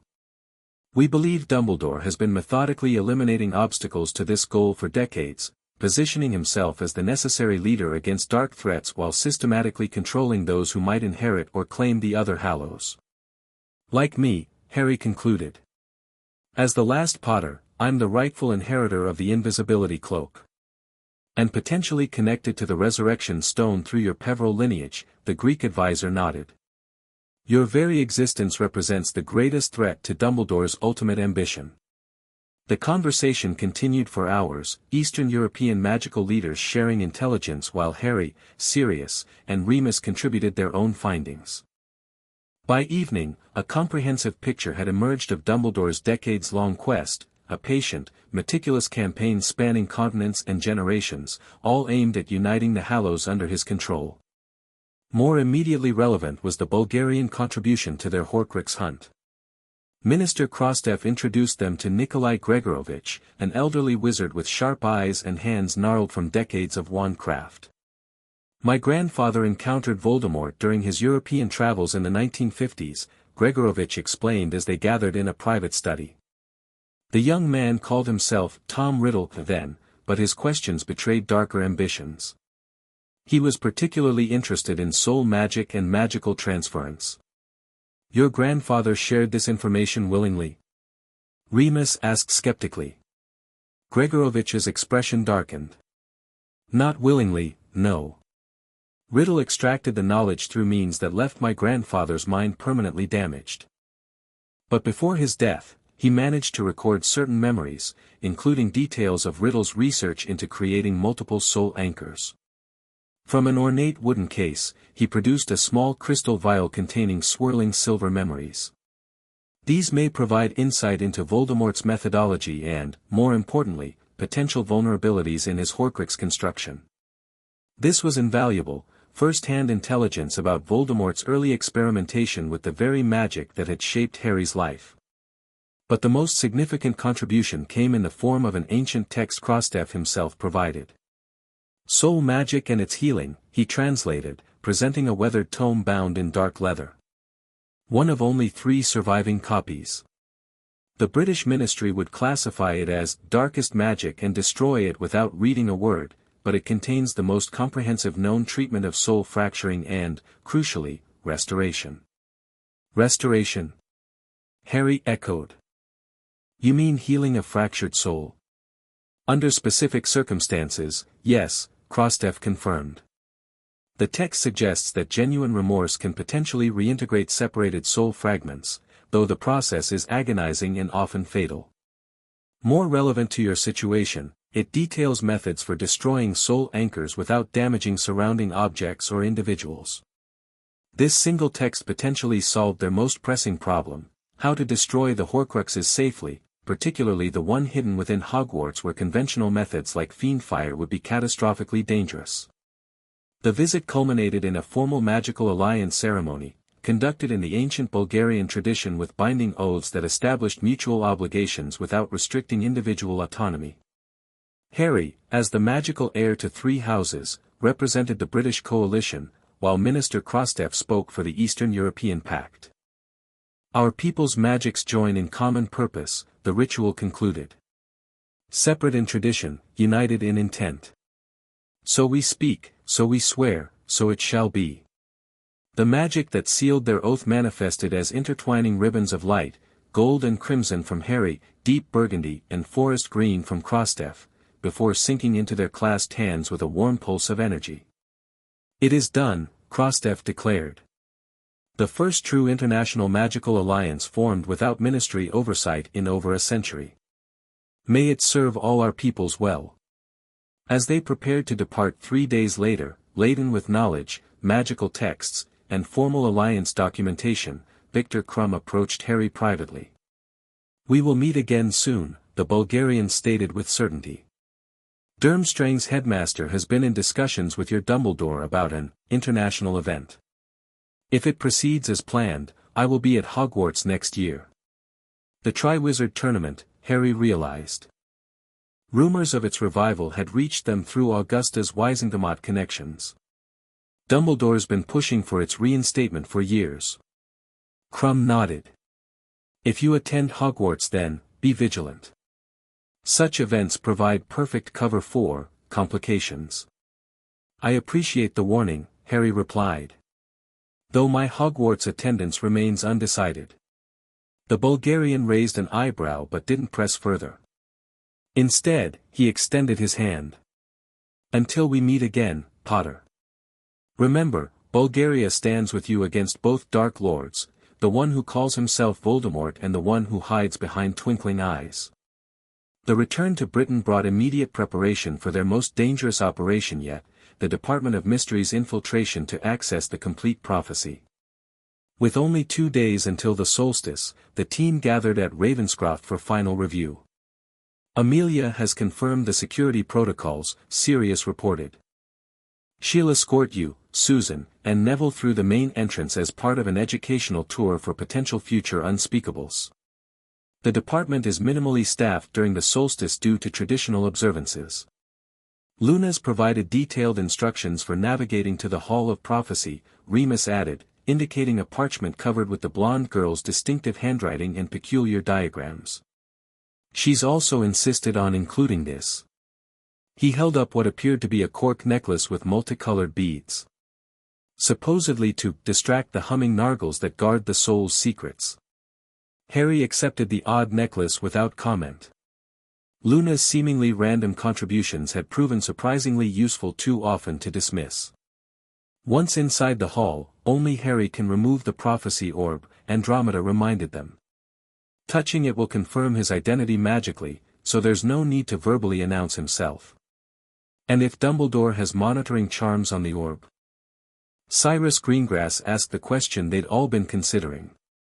"The department's ambient magic disrupts most external monitoring," Augusta assured them. "And the solstice energies will create additional magical interference. But we must assume he'll be alerted eventually, which is why speed is essential." The plan was necessarily straightforward: enter legally under Amelia's authority, proceed directly to the Hall of Prophecy, retrieve the orb, hear the complete prophecy, and exit before Dumbledore could respond. If challenged, Amelia would cite her departmental authority to conduct educational tours, with the specific timing justified by the children's interest in how prophecies behaved during solstice alignments. "Remember," Sirius emphasized to Harry, "the prophecy itself is secondary to your safety. If anything feels wrong, abort immediately. We can find another approach." Harry nodded, though they all knew he wouldn't abandon the mission unless absolutely necessary. The complete prophecy represented too significant an intelligence advantage to relinquish easily. The morning of December 21st dawned clear and cold. Harry arrived at the Ministry of Magic via secure fluke connection to Amelia Bones' private office, where he joined Susan, Neville, and the formidable head of the Deslley herself. The official story is that you three have demonstrated unusual magical aptitude and potential interest in unspeakable careers, Amelia reminded them crisply. You'll be required to sign standard confidentiality agreements before entering the department, magically binding but with specific exceptions for educational purposes.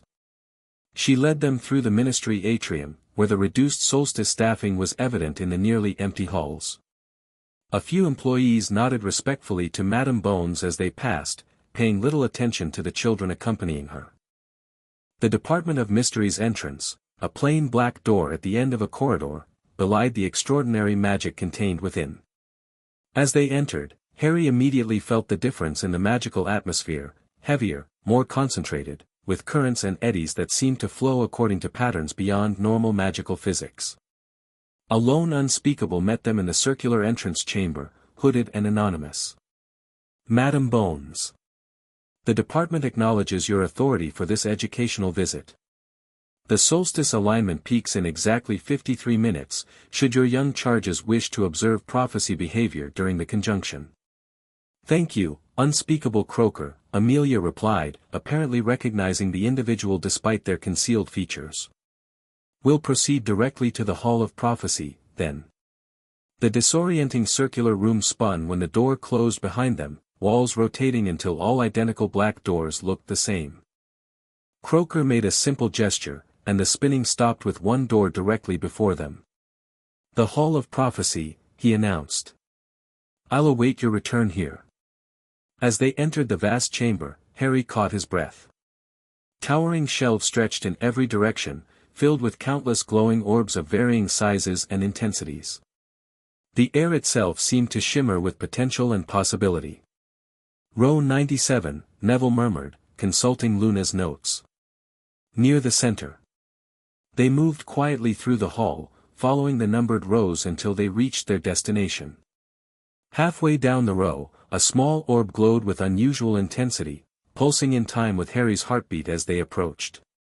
SPT to APWBD, an unknown, Dark Lord and Harry Potter. The label was exactly as they'd expected, though the unknown notation confirmed Luna's suspicion that the prophecy contained more than Dumbledore had heard. This is it, Harry said quietly. He glanced at Amelia, who nodded permission. Taking a deep breath, Harry reached for the prophecy orb. The moment his fingers touched the smooth glass surface, a warm recognition flowed between them, the magic acknowledging him as a subject of its contents.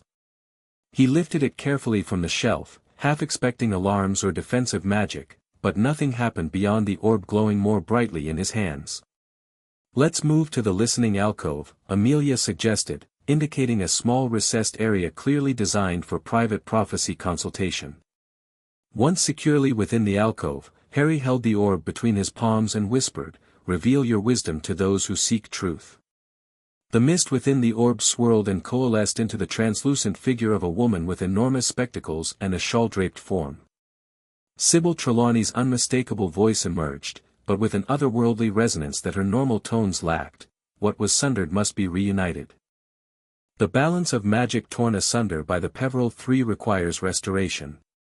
This was new, not part of the prophecy Dumbledore had heard and shared.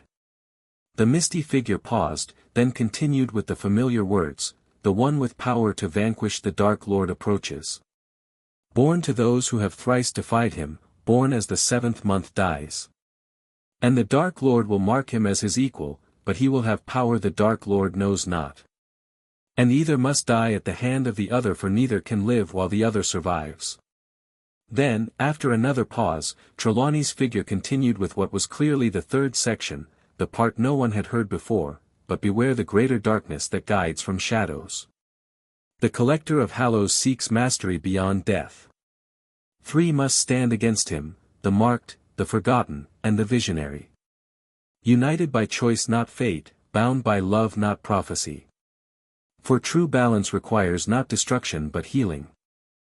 What was 3 must become 1 again. Only then will magic's wound be healed and darkness truly vanquished. The figure dissolved back into mist, the prophecy complete at last. Harry stared at the orb, mind racing to process the implications. The greater darkness, Neville whispered. It's talking about Dumbledore, Harry confirmed quietly. The collector of hallows.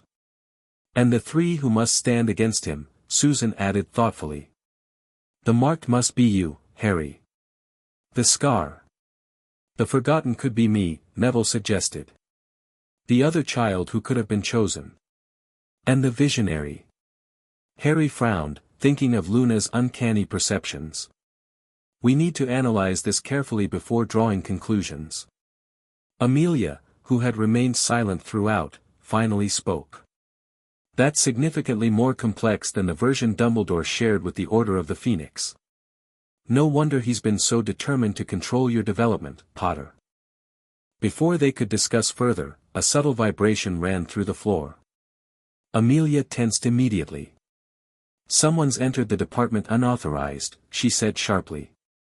The wards are responding. We need to leave now. They moved swiftly back toward the entrance, Harry carefully placing the prophecy orb in a specially warded pouch designed to contain its magical signature. As they reached the circular room, the doors were already spinning, someone had entered another chamber. When the spinning stopped, Croaker was gone and one door stood slightly ajar. Amelia drew her wand, positioning herself between the children and the open door. Department lockdown protocols have activated, she said tensely. That shouldn't be possible during an authorized visit unless. She trailed off, eyes narrowing. Someone with override authority. Quickly, through here. She directed them toward another door, but before they could reach it, the ajar door swung fully open. Albus Dumbledore stood in the entrance, his customary twinkle absent from cold blue eyes. Amelia, he said, his voice deceptively calm. How unexpected to find you conducting an unauthorized tour on the solstice. Particularly with these specific children. My departmental authority grants educational access privileges, Chief Warlock, Amelia replied evenly. As you well know. The solstice provides unique observational opportunities for magically gifted students.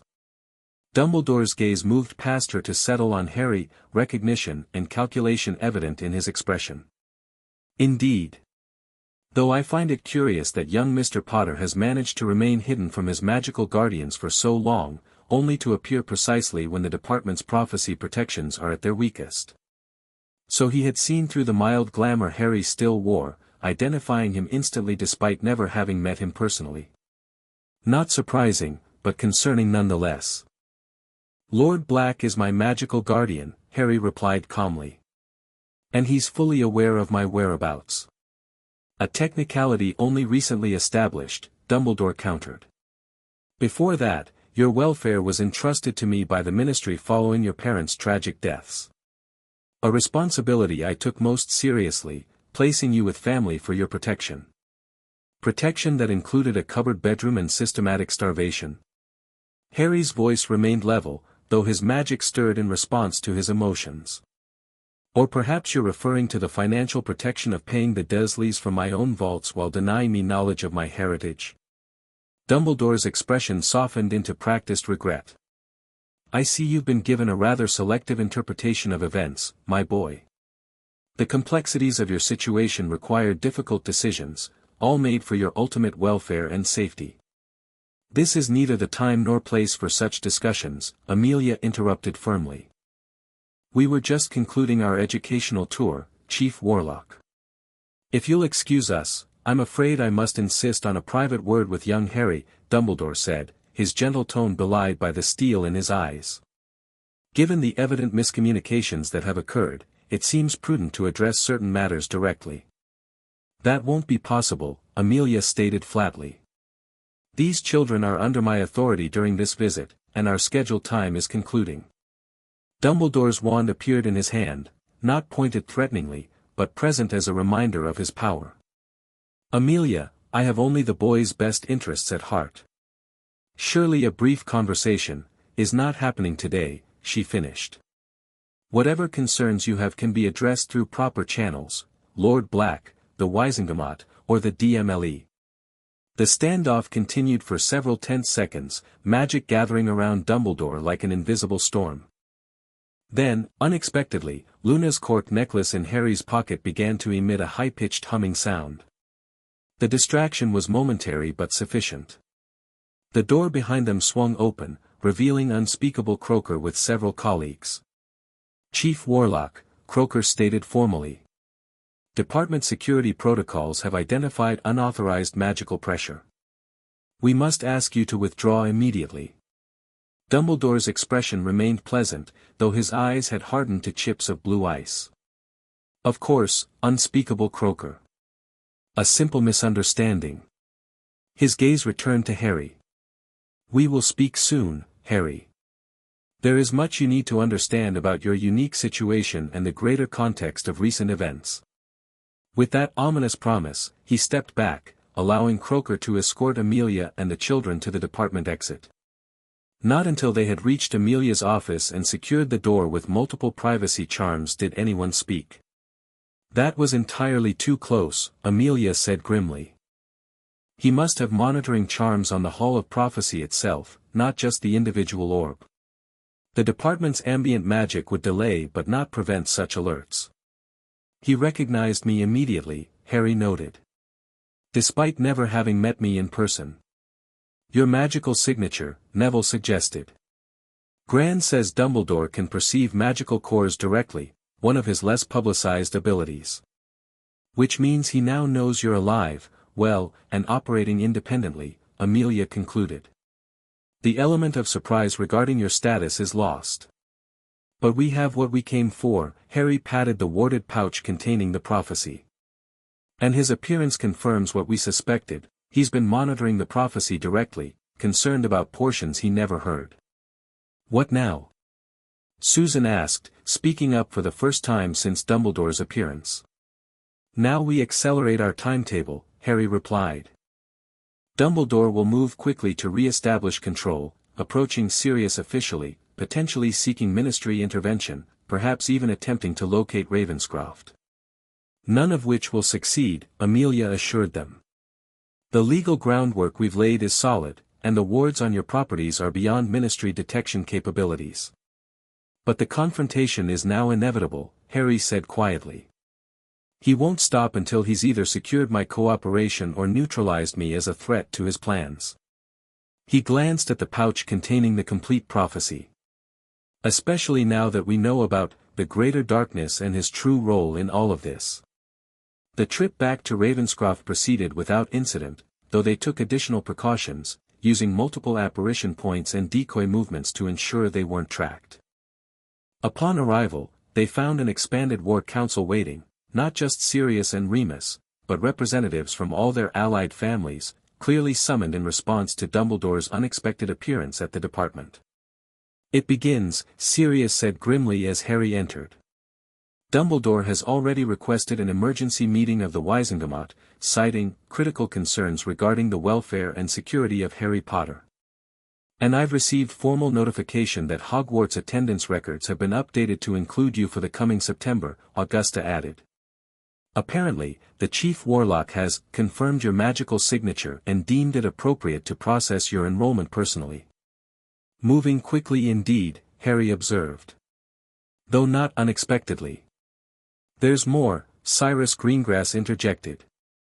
My ministry contacts report that Dumbledore has convened an emergency session of the Order of the Phoenix, his private vigilante group from the last war.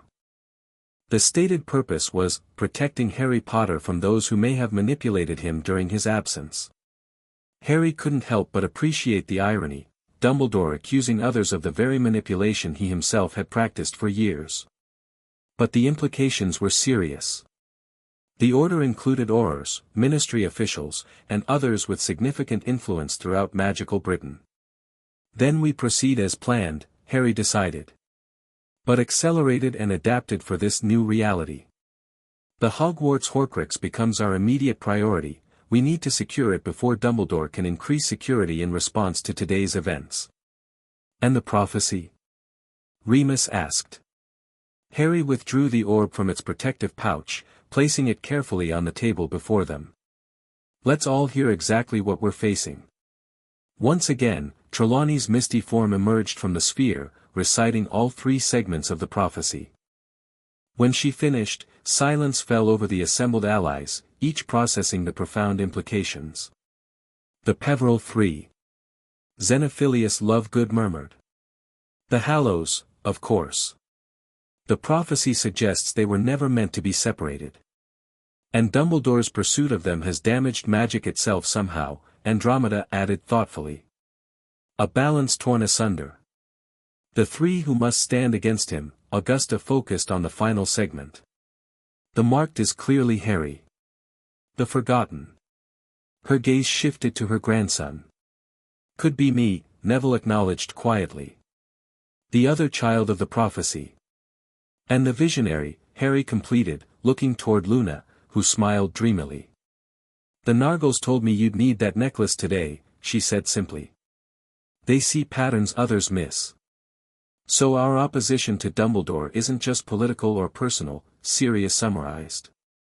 According to this prophecy, it's necessary to heal some fundamental magical imbalance created by the separation of the Hallows. Which explains why our coalition formed so naturally, Cyrus noted. Magic itself has been guiding compatible allies toward this purpose. The discussion continued for hours, analyzing every word and implication of the complete prophecy. By evening, a comprehensive understanding had emerged, one that recontextualized everything they thought they knew about Voldemort, Dumbledore, and Harry's role in the conflict between them. Dumbledore never intended for either you or Voldemort to survive, Remus concluded grimly. The Horcrux in your scar, the manipulated upbringing, the prophecy's selective sharing, all designed to create a scenario where you and Voldemort would ultimately destroy each other. Leaving him as the sole master of death, Sirius added. With no rivals for the Hallows or magical Britain's leadership. But he didn't anticipate the goblins removing the Horcrux, Harry said thoughtfully. Or my escape from the Desleys at such a young age. Events have forced his hand earlier than he planned. Which gives us a narrow window of advantage, Augusta stated firmly. He knows you're active but doesn't know the full extent of our coalition or capabilities. We must strike decisively before he can consolidate his response. The planning shifted to immediate action. Teams were assigned for the accelerated Hogwarts Horcrux retrieval, now scheduled for the following day during the minimal staffing of the winter holidays. International contacts would be activated to provide diplomatic pressure regarding any attempt to force Harry into Dumbledore's custody. Financial and political countermeasures were prepared for various scenarios. As the council concluded and allies departed to implement their assigned tasks, Harry found himself standing alone at the window of Ravenscroft's strategy room, watching snow begin to fall across the grounds.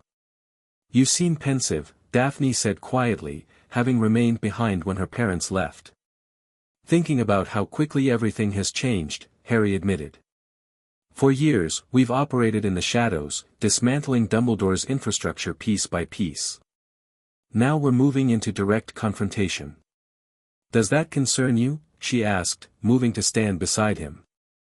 Not concern, exactly. Just. He paused, searching for the right words. I've been preparing for this since I was 5 years old. Sometimes I wonder who I might have been without this purpose driving everything. Daphne considered this thoughtfully. The circumstances shaped you, certainly. But they didn't create who you are, Harry. She turned to face him directly. Your strategic mind, your compassion for others, your determination to right wrongs, those are intrinsic qualities, not products of your opposition to Dumbledore. Harry smiled slightly. You sound very certain about that. I am. She hesitated, then added more softly, I've watched you build this coalition not through manipulation or fear, but through genuine connection and shared purpose.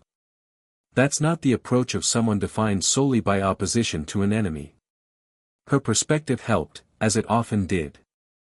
In the years of their friendship, Daphne had become one of the few people who could see beyond the strategic leader to the 9-year-old boy still sometimes uncertain of his path. "Thank you," he said simply. "For that, and for everything else." She smiled, a rare full expression that transformed her typically composed features. "That's what friends do. Or allies. Or whatever term you prefer for people who face down manipulative old wizards together." The moment of levity was welcome amid the tension of their current situation. As Daphne departed through the secure Flug connection, Harry turned his attention back to the immediate challenges, particularly tomorrow's dangerous mission to retrieve the Hogwarts Horcrux. The hidden player was hidden no longer. Dumbledore now knew that Harry Potter was not only alive and well but actively working against him. The game had entered its final phases, with the complete prophecy providing both guidance and warning for the confrontations to come. As snow continued to fall outside Ravenscroft's ancient windows, Harry mentally prepared himself for the acceleration of their long campaign. The greater darkness had been identified, the three who would stand against it were coming together, and the path forward, though dangerous, was clearer than ever before. The balance of magic itself was at stake. And Harry Potter, once a neglected child locked in a cupboard, now stood at the center of a coalition prepared to restore what had been broken long ago. The end. Thank you for watching this video. Please be sure to subscribe to our channel and like this video.